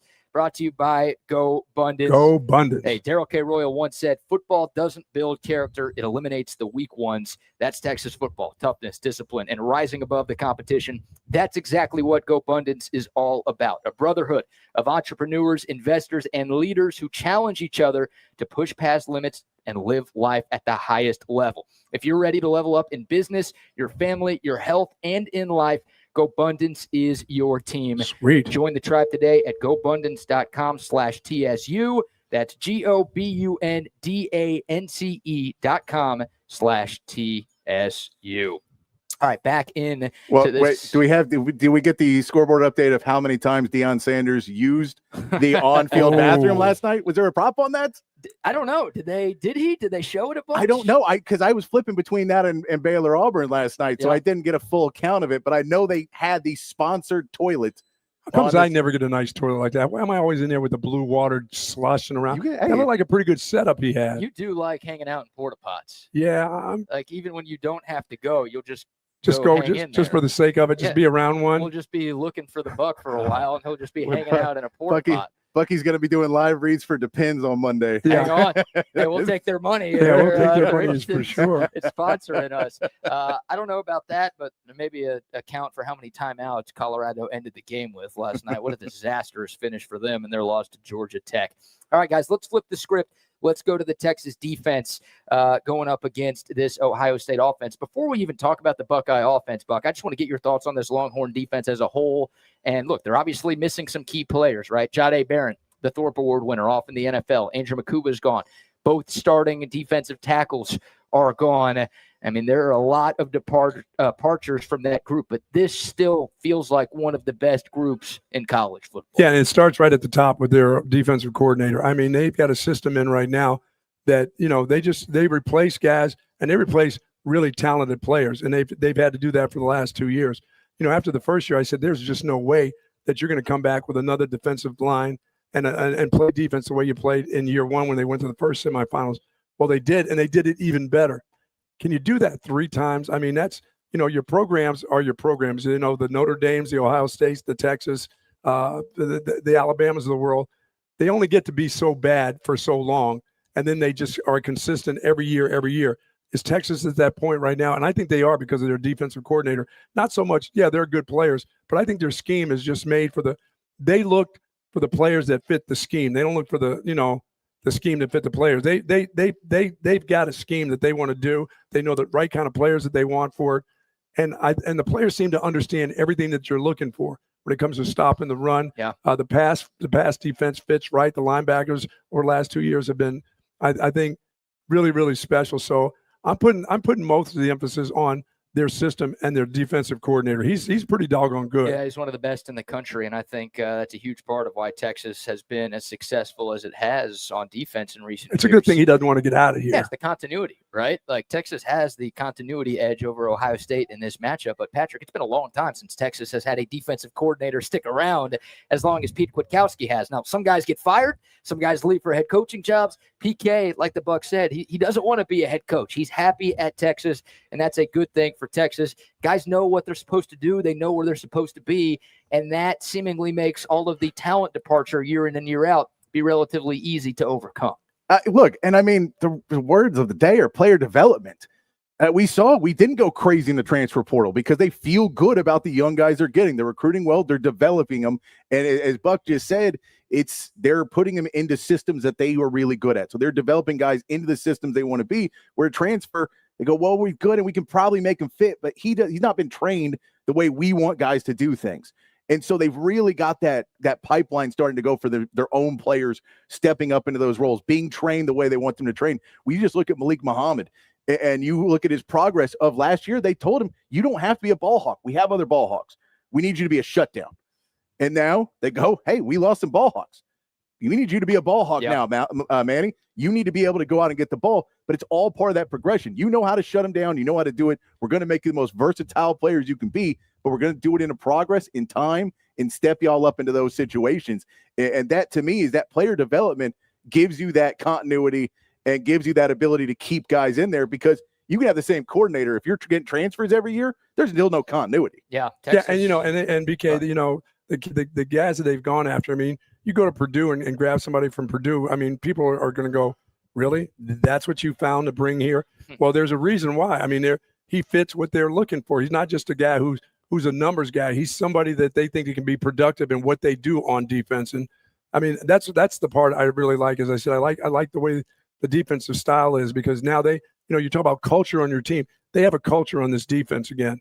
And if they go into the portal, we know it's not just for numbers' sake. We didn't just bring that guy because we needed a backup and give him a couple snaps. He's coming there to be not either a starter or somebody that's going to play a lot of football here. Yeah, we'll get to the portal guys in a moment, but when you're talking about this Texas defense, I mean, how about having an All-American at every level? Right? Yes. Colin Simmons up front, Anthony Hill at linebacker, and then Michael Taff on the back end playing safety. And I think Taff's going to play some nickel for this team this year as well. But PD, I mean, what a luxury, right? That goes to the development, that goes to the recruiting, all of those things. But yeah, you're losing a lot from last year's defense, but you can return 3 All-Americans, first-team All-Americans on that side of the ball. It's a pretty damn good foundation. Yeah, I mean, and you talk about bringing back the coaching that comes with it. The Michael Taff in the back, who is your coach on the field. You bring in Anthony Hill with so much experience now, being able to be playing from year one, and he is now being able to be a difference maker coaching on the field. And Colin Simmons stepping up in that leadership role where he may not be a coach on the field, but he is somebody who can get you hyped up and ready to go and in the right place and make sure everybody's in order. And when you have that on the defensive line, the linebackers, and in the secondary, it just gives you such an edge, because now you're talking about that continuity of coaching. It's now on the field. Yeah. Yeah. And to have a guy like Trey Moore, who came, from UTSA and didn't have a lot of success early, and to stick with him and to tell us as fans, there's some things that you may not, you look at his numbers and you guys aren't seeing certain things, but here are the things that he's doing really, really well that you as a football fan, you're not really focused in on. You don't see what we're looking for. We're looking for interceptions. We're looking for sacks. Looking for a good play, and he wasn't a good player in the first half of last year. Well, they saw enough to hang with him, because I don't know if I could have hung with him that long. That would have been, I think I'm going to have to make a change here. Well, that's a big change. Is Trey Moore going from edge to linebacker? And that's huge for him to go to linebacker because he just started to fit in where he was. Right, exactly. Yeah, that was a confusing move at the time. Now, you trust PK. I think he's earned Sure. the benefit of the doubt. That guy has forgotten more about defense than I'll ever know. But that's one of the big storylines for Texas is, right, Trey Moore going from that edge room, going to linebacker. And that's, you just look at the Texas linebacker room now with Anthony Hill, who's obviously a first-team All-American and a future first-round pick. You've got Leon Galafau going into year 2 as a starter. You've got Trey Moore there. You've got Anthony Smith, who I think is going to play a much bigger role on this defense than people realize. It's a group that can come at you in waves. I mean, obviously, Anthony Hill's the star of the show, but it's nice having, like, the depth of this Texas defense is insane. And Steve Sarkeesian, he raised some eyebrows when he brought this up, but I think he truly believes it, and I think he has reason to believe it, Buck. He said he believes that this is the deepest defense that he's had in his 5 years at Texas. And you think about how many talented players they've had on that side of the ball. It's not just the starters that they feel good about. It's the second and even some of third-teamers too. Yeah, I shake my head a little bit at that. I said, boy, you've had some really talented guys there, Coach.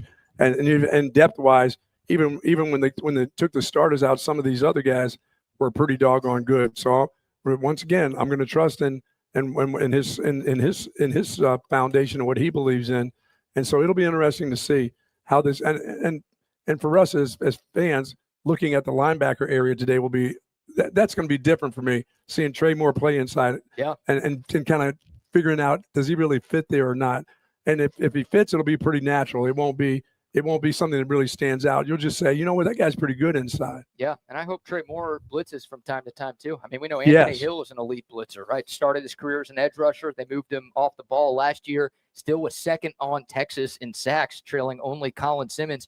PD, like, you've got Julian Sayin, and now we could kind of transition to talk about, this matchup, this Texas defense going up against this Buckeye offense. Julian Sayin, first-time starter. You got to confuse him, and bringing pressure from all 3 levels and from a bunch of different guys throughout 60 minutes, that's a good way to do that. And being able to disguise. Yeah. You're able to disguise everything. I mean, if you have Anthony Smith or Leon Galafau or Anthony Hill or Trey Moore as your linebackers, you can put in whoever you want at edges. All of them can blitz. Yep. All of them can rush. And I think you're going to see a lot early of dropping back different players and giving you a 4-man rush over and over again, and not really blitzing, but giving a 4-man rush, seeing if you can get pressure on this Ohio State offense just by pressuring, just rushing and not blitzing, and then throw in those blitzes, trying to keep them back and keep them honest and have 3rd and longs, and then maybe you line it up and you let Julian Sayin know the full power of this pass rush. But it is that linebacker core and that kind of move for Trey Moore, having somebody that you go, we're hoping to figure out he can play in coverage and hoping he can drop back and be really good in the run game.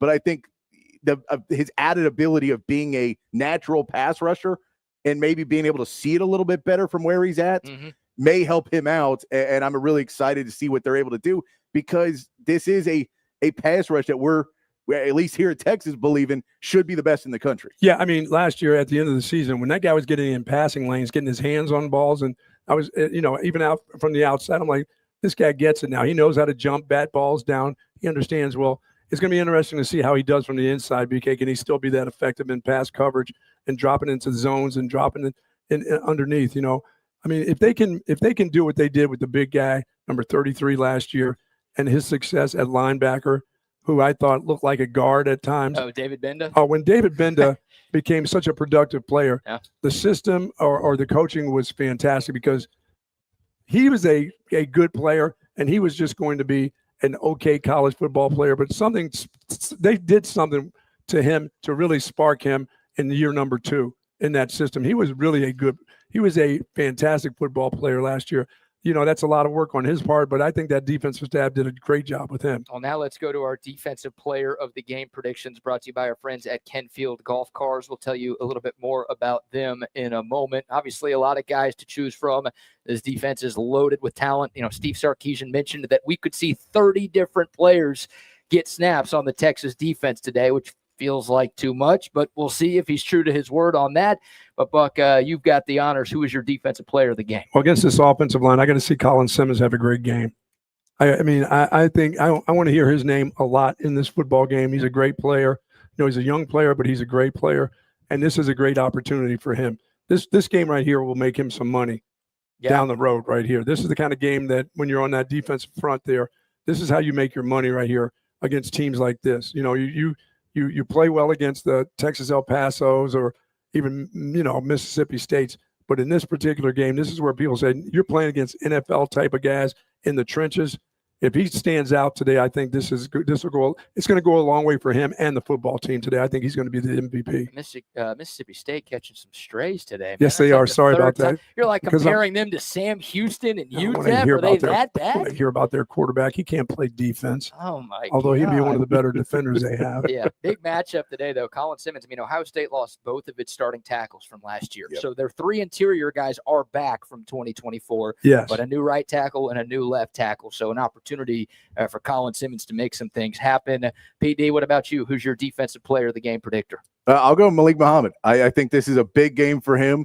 And, you know, it's going to be Colin Simmons may take away the MVP honors at the end, but a lot of it could come from Malik Muhammad, because if he makes Julian Sayin have to look at option 2, it makes Julian Sayin takes away that number 1 option over and over again all game and just makes him have to make decisions in the backfield. That's how you get sacks. That's how Ethan Burke gets home. That's how Anthony Hill gets home. That's how Colin Simmons gets home. So I think him being out there trying to be that guy, and then I also think he gets a pick today. Yep. He's been working on it all season. I think he gets a big interception in this game.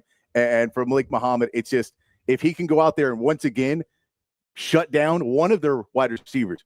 Hell, even if it's not Jeremiah Smith, just take one of them out of the game. If he can go do that, then, you know, you have to give him some credit, because we know this wide receiver core is amazing. There's no solos on Jeremiah Smith today. Sorry. There's one in the front and there's one over the top. Well, that's what you did in January, and you held him to 1 catch for 3 yards. So I think, and they're going to go out of their way to get him the ball, and they're going to force him.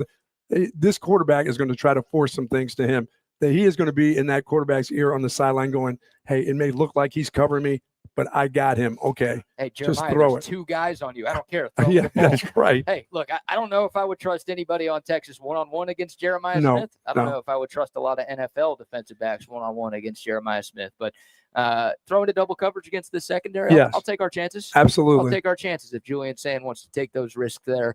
And, I mean, Dwayne Aquina, that's obviously a storyline. You know, one of the architects of DBU, back coaching up the defensive backs in Texas.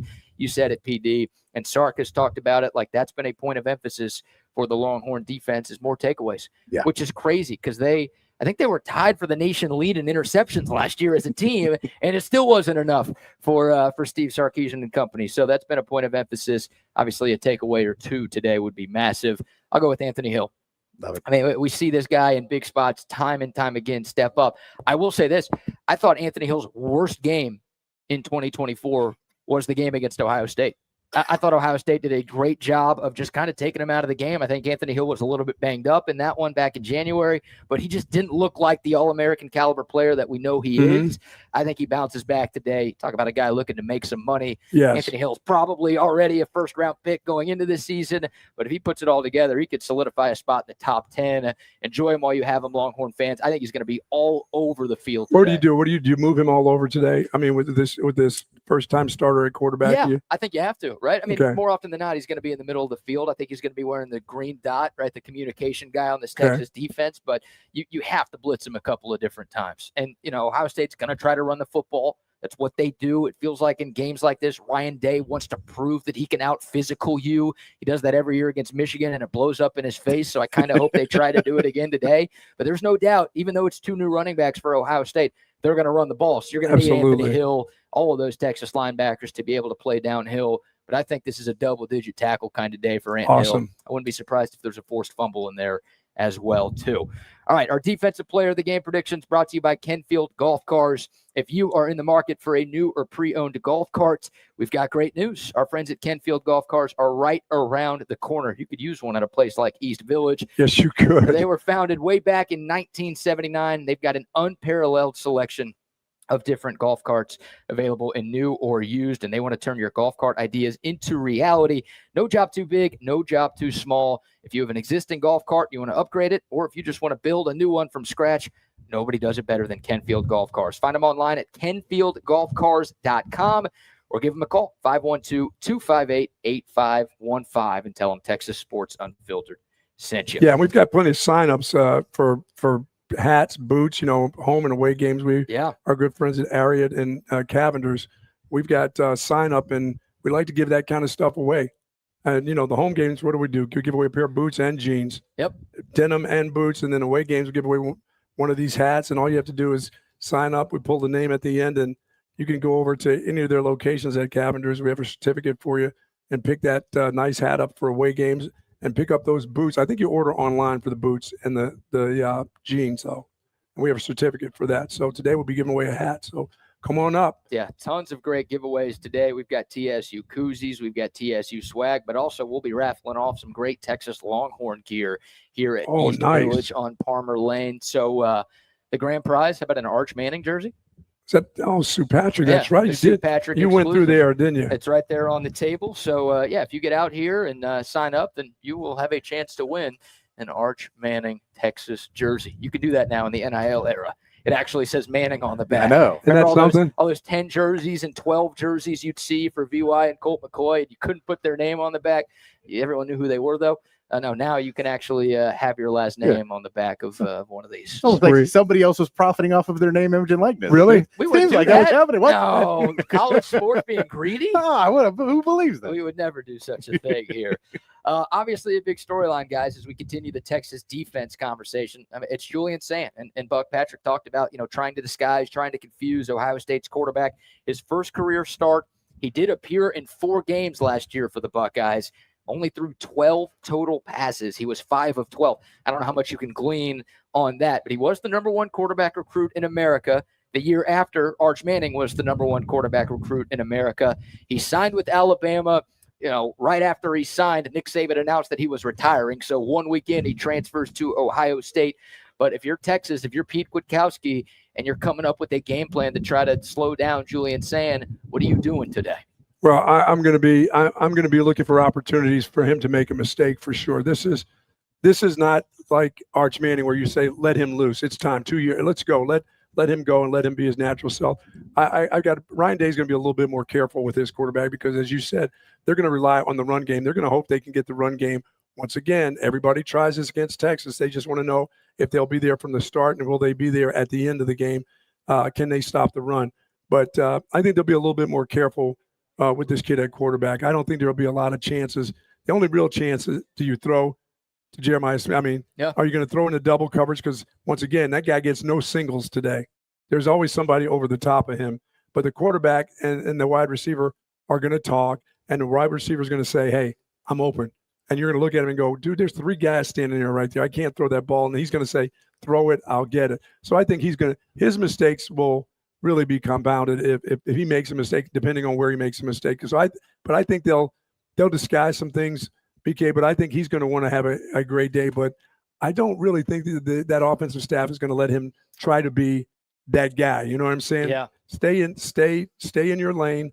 But I think you can force him into doing some things because he wants to be. I'm the starter. I got good players. My guys are telling me they're open. Let me chuck it up and see if Jeremiah Smith can go get one. And it's not just Jeremiah Smith. They got pretty good tight end, too. It's pretty funny. Like when Steve Sarkeesian was asked about Arch Manning and what he wants to see from his quarterback today, he's like, just go out there and be yourself. Yes. When Ryan Day was asked what he wants to see from Julian Sand, he said win.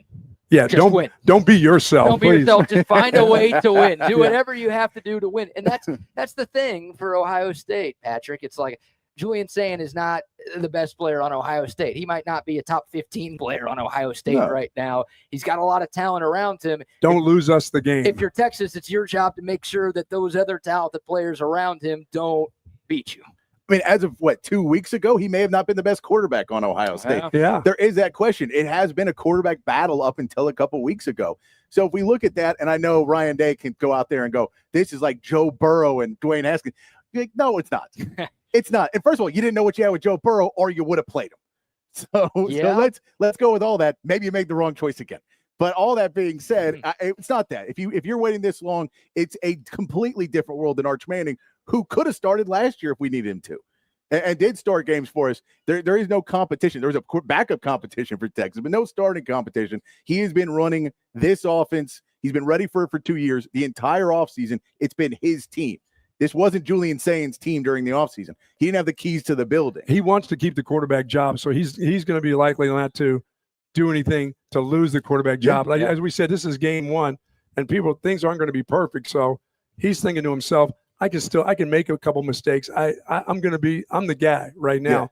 Yeah. So but he's not going to put himself in that situation. The only people who are going to put him in that situation is the rest of the guys around him, telling him how open they are. Here, throw it, hey, throw it up in here. I can go get it. So yeah. I think they'll have the handcuffs on him a little bit today, BK. Yeah, and I mean, you throw in that Urban Meyer, his say was not even win the game. It was a couple first downs. Yeah, it's a couple first downs. Mm-hmm. Yeah, that's all we need out of you, Julian. Saying couple first downs. Don't you lose the game for us? Yeah, we'll see. I think Julian Sands got some great arm talent, but one thing that benefits Texas in this game, I don't think Julian Sands the type of runner that Will Howard was, obviously the quarterback that Texas saw in January. I don't think he's the type of runner that Arch Manning is. So you're talking about 2 new tackles on the offensive line and a quarterback making his first start, maybe having some jitters. He doesn't have that. He's not a total statue out there, but he doesn't have that dual threat ability to where you really have to worry about that element. We'll see how he is in the pocket. I mean, when things are tight around him, I mean, does he have enough movement in that pocket to get the ball off and make good decisions, and throw with the kind of accuracy he needs to against the secondary? Yeah, I think this is a game where Colin Simmons and Ethan Burke are just pinning their ears back and getting after the quarterback. And, we've talked about it. Texas can come at you in waves. It's not just those 2 guys. I mean, Colton Vasek is finally healthy. I really like what I've heard about the 5-star freshman Lance Jackson. You've got Justice Terry, too, who's been getting a lot of reps off the edge. Brad Spence, the transfer from Arkansas, apparently looks really good, too. So that's the beauty of Texas. I think Texas is the deeper team here. I think they can come at you in waves. And I think over 4 quarters, there's so many different ways Texas can confuse Julian Sand, and they can keep their guys fresh over 4 quarters to where I think that can make a big difference today. And a guy like Ethan Burke, BK, this is his real time to shine right now. That guy can get in there and dominate not only teams like Ohio State, but some of these teams in the SEC.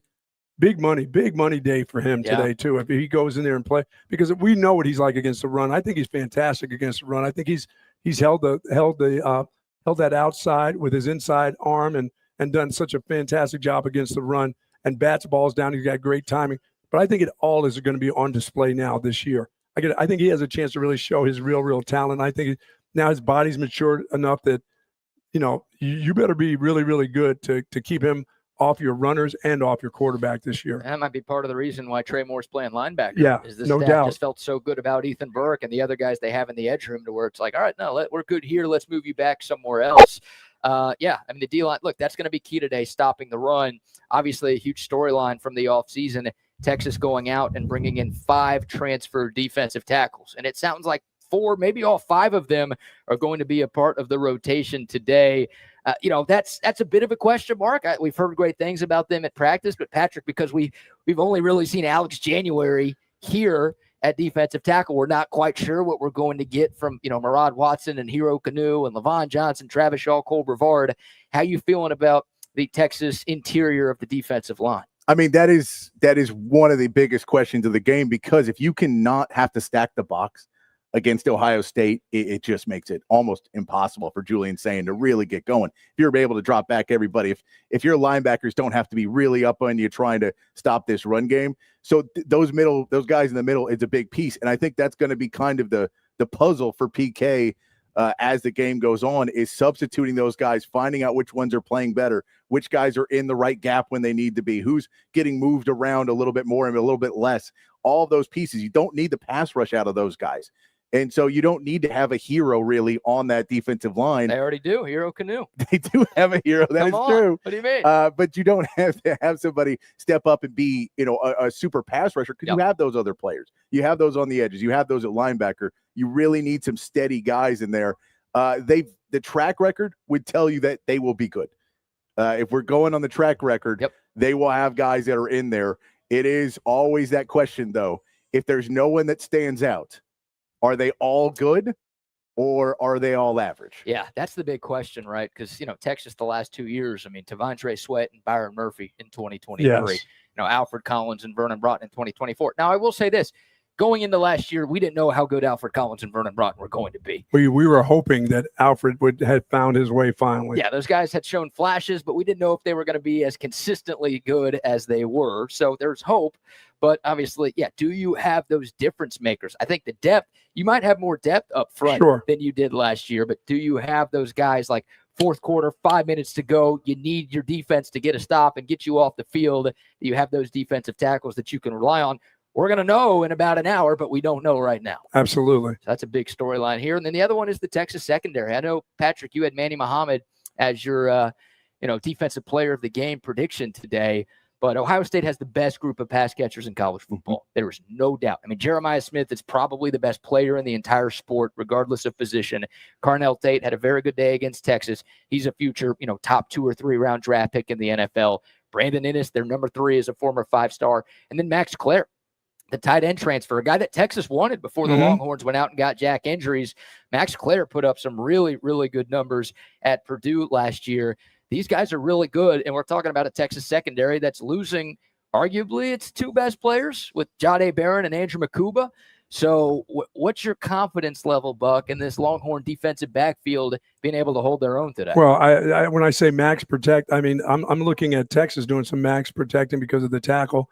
Ohio State's going to get into that situation, too, where their runners, guys that are kind of new to the game for Ohio State, are going to be in their max protecting because they want to get the ball down the field. They can't let their star from last year get 1 catch. They just can't do it. So they're going to max protect.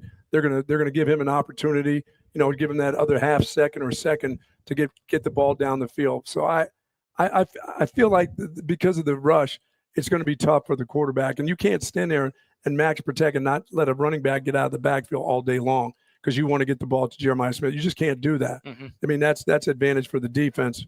But early in the game, they're going to max protect just like I think Texas will to get the ball down the field and give their quarterbacks some rhythm, at least give them an opportunity. Yeah, I think it's a similar conversation sure, with both teams, it is. Right? Even though Texas feels better about Arch Manning than I think Ohio State fans do with Julian Sand. You want to establish a run game. You want to take the pressure off your quarterback. You use the term force.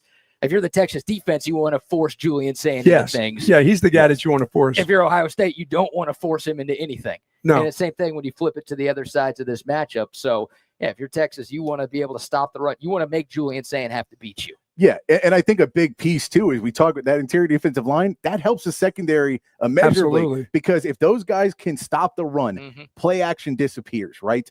You don't get that step because for Jeremiah Smith, you take 1 bad step.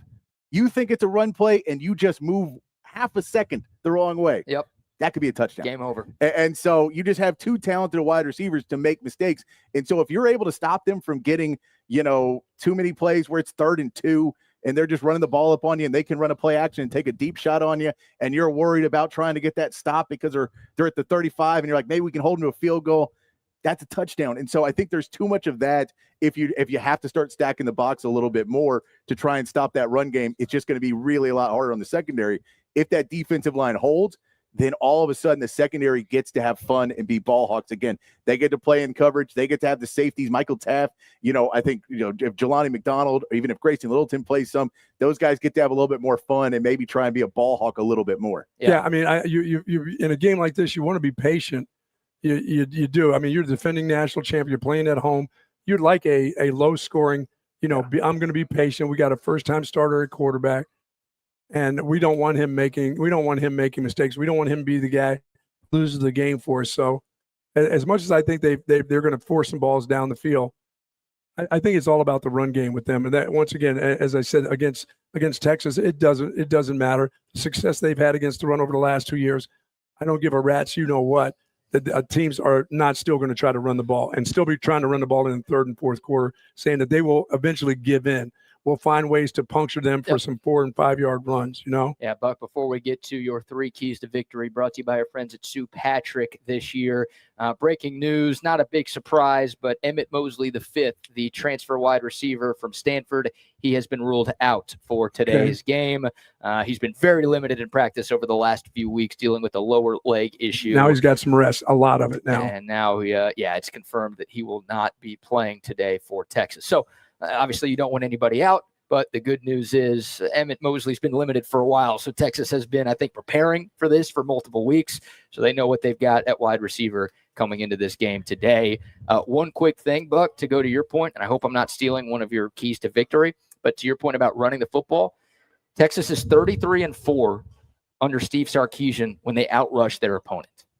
33-4. That's about 90%. So 9 out of 10 times, Texas wins the rushing battle.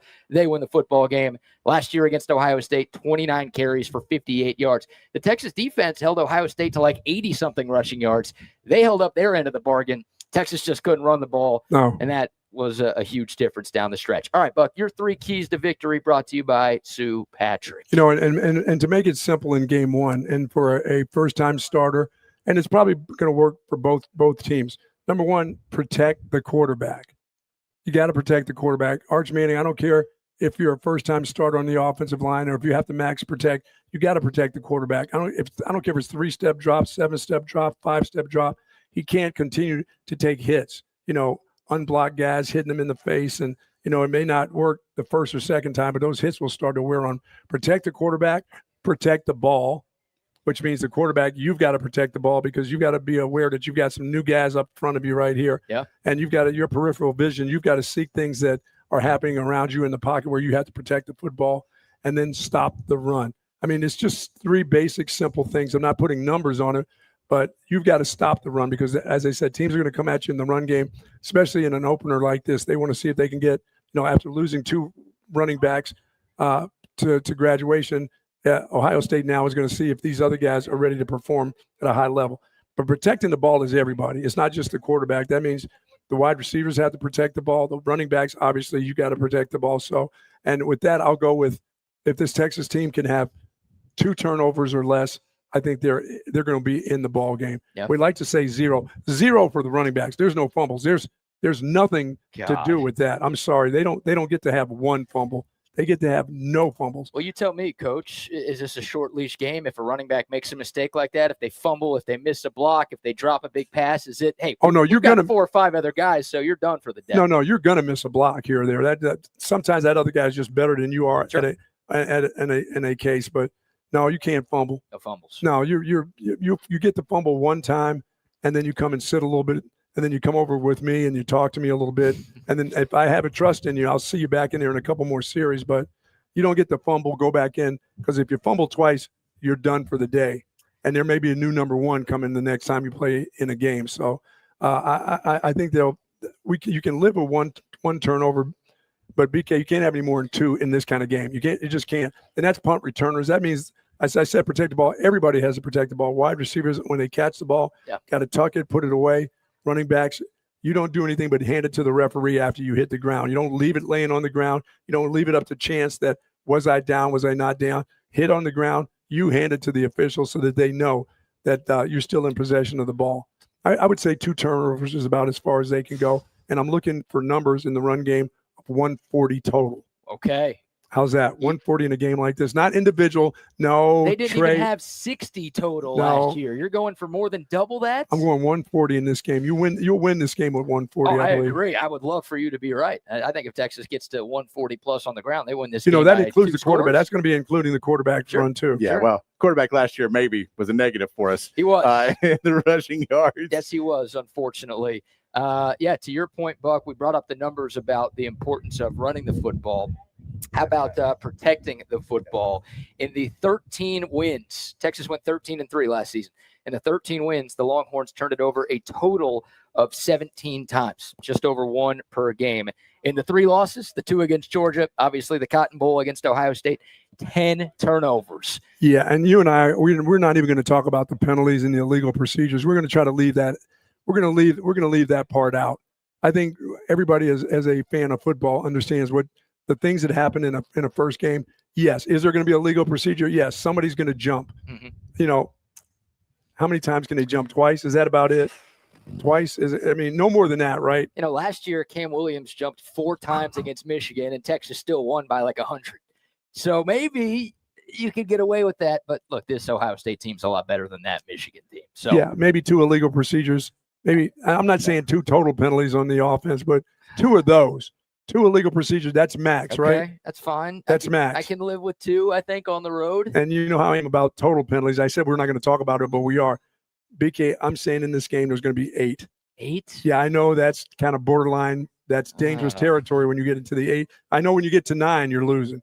9 and 10. Oh, that's the number. Yeah. So 8's okay, but 9 is the one where we're going to say, I'm going to say we can go with 8 penalties. That's it for a total. That's everybody. Okay. That's punt returners. That's the guy who's going to hold the guy going down to get the punt returner. That's it for a total. Buck, before we throw it to Patrick, because BD, I want to get your thoughts on this. How about a word for our friends at Sue Patrick, who sponsor? Oh, we love Sue Patrick. Yeah. 5222 Burnett Road. All your Longhorn equipment. You and I are wearing our gear today. Come on. Away jerseys and, the hats and gear that they have at Sue Patrick. Phenomenal. Got all the polos that you need and all sizes for everyone. Ladies, they've got sizes just for you. Men, kids, they got all the caps, all the stuff that you need for your tailgate. Hey, next week when you get home, you're going to have that tailgate party. They have all the gear for even tailgating at Sue Patrick. Plenty of free parking there. Items $59 or more online is for free. They do it for free. And when you order online, as a matter of fact, PK, that stuff, and your family knows, your mom knows as well how quick it gets to you. Yeah. When you order online at SuePatrick.com. We made it 1 hour and 50 minutes into the show before our giant Waterloo printing and graphics banner fell down. Yeah, and Jay would say, well, and before you mentioned sizes on people. Oh, yeah. XL, double X, triple X. Don't need to be calling people fat when we're out in public, all right? We don't need to be body shaming here. We don't want us getting a bad rap. Good thing I can shop there. It's a positive. I can shop there. Oh, man. They've got it all at Sue Patrick. Love the folks there. Shout out to Mason, by the way. It's a little breezy out here, which is a good thing. It's a beautiful day. People are starting to show up. Yeah, man. I mean, keep rolling on in here because, the tents are up, the umbrellas are out, and you get a breeze. That's it's awesome. Nice, and it's nice in the shade right now. And you get to bring your cooler. Bring your own cooler, man. I'm telling you. I got mine right over there. BYOC. You can't do that at a lot of places these days. Oh, hey, man, it's expensive to go outside now, and you go to a Texas game somewhere, and God bless, there's a lot of great places in this town, but there's a lot that I've been to, and maybe get a little excited. And then the tab comes, and the rest of the day, they're like, what are you doing? You're like, well, apparently working for, I got to go get a temp job somewhere. That's where you dine and dash, PD. You do, although they make you put a card down they early make at those places. Hey, when they say me walk in, they're like, we need a card right now, sir. Yeah, they know what's coming their way. Oh, man. All right, well, PD, your keys to the game, right? I mean, maybe you want to follow up on anything Bucky said, or if there's something else, keys, X factors, whatever. What does Texas have to do right to leave Columbus with a victory? I think that it's, we know it. You have to be able to run the ball. You have to be able to stop the run. You got to win the trenches. That's kind of football 101. So we know you have to do that. I think you really, for Texas, it's about this defense. The offense will get their yardage. They'll make things happen. They have enough talent on this roster that they'll be able to get it going. Sark against Matt Patricia, to me, is probably one of the biggest mismatches in the history of coaching. I do not have any respect for Matt Patricia. I get he played with the Patriots. He has been garbage everywhere else he's ever been. So the rest of that team will be really good defensively. They got a ton of talent. The rest of the coaches are really good. Matt Patricia has been just a god-awful play caller for the last every other place he's been other than New England without Bill Belichick. So I think Sark wins that. They go. So it's about the defense. And what it comes down to is making Julian Sayin as uncomfortable as possible. So taking away when they just flash Jeremiah Smith right in front. Just get him the ball. Just give him the ball moving. We're just trying to put the ball in their hands. Hit him as hard as you can. Now, fairly and everything else, but level him. Put him down. Try and dislodge the ball. Don't try and get an interception on those early. Just start hitting, trying to get the ball out, trying to get pop-ups. Get your hands up at the line of scrimmage if they're getting the ball out early. Do everything you possibly can to make Julian Sayin as uncomfortably as possible in his first start ever. How can you get that? That, to me, is one of the biggest pieces, because if you can make him uncomfortable, then they have to rely on two unproven runners against this Texas defense. Yeah. And you take away the best thing. The best thing on that team is the wide receiver room. And if you take that away because you take away the quarterback, they can't get them the ball. No. I'll throw in one more key, guys. Red zone. I'm trying to stay away. Sorry to bring up the bad. Steve no toss sweep today. We'll play this sound, right? This is from Monday's press conference. Steve Sarkeesian had some jokes with the media when he was asked about his team's red zone struggles in each of the last 2 years. Here's a little bit of back and forth between Kirk Bowles, everyone's favorite, and Steve Sarkeesian. Steve, your team has had great success the last 2 years, but some problems in the red zone. How'd you go about fixing that, and what's your level of confidence you'll be better at that? You guys want a really cool stat?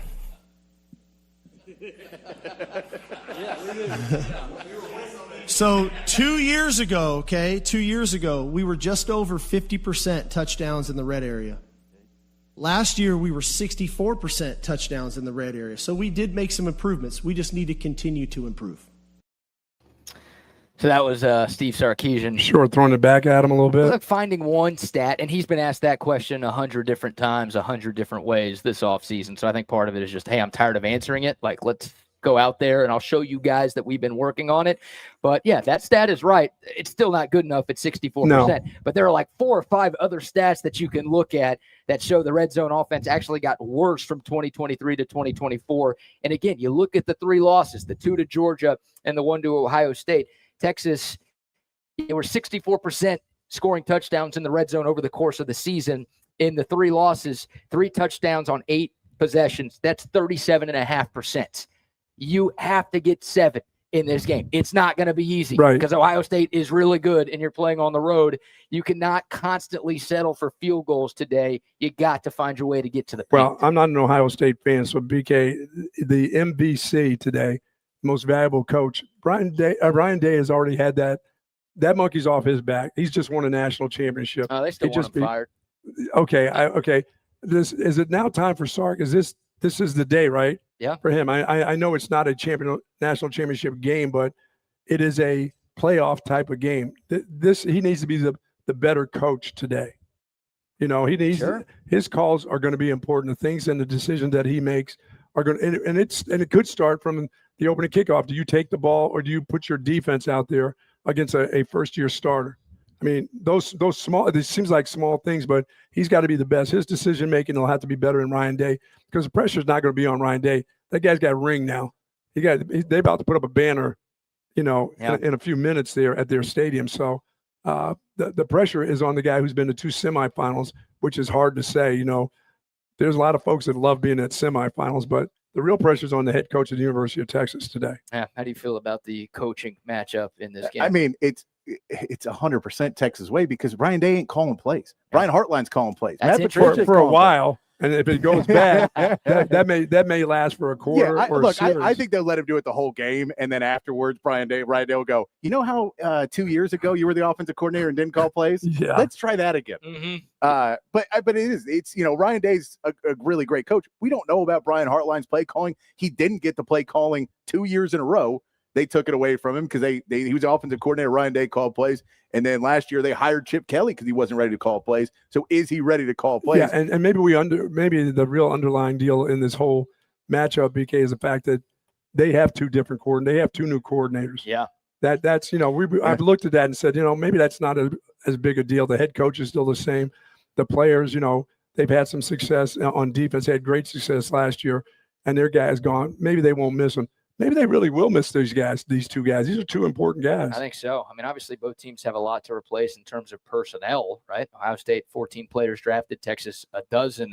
But Texas has all 3 of its coordinators back.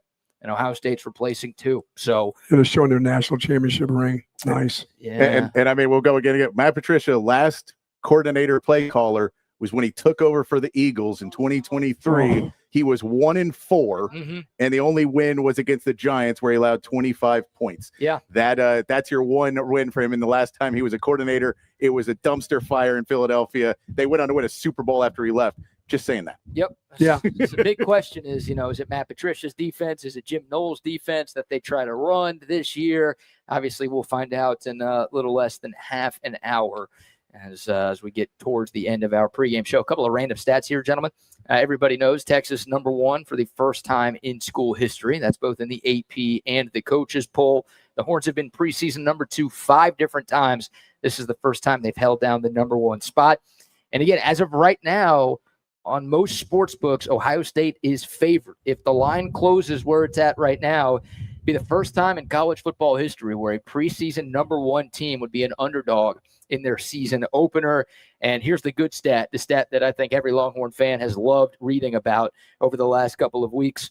First-time starting quarterbacks making their debuts against the #1 team in the country 0-18. How's that stat? That's all not. time. You like those stats. Those are stats that you like. You can lean on those. I do like those stats, and I'd like that stat a lot more if it's 0-19 at Yes. about 3 o'clock today.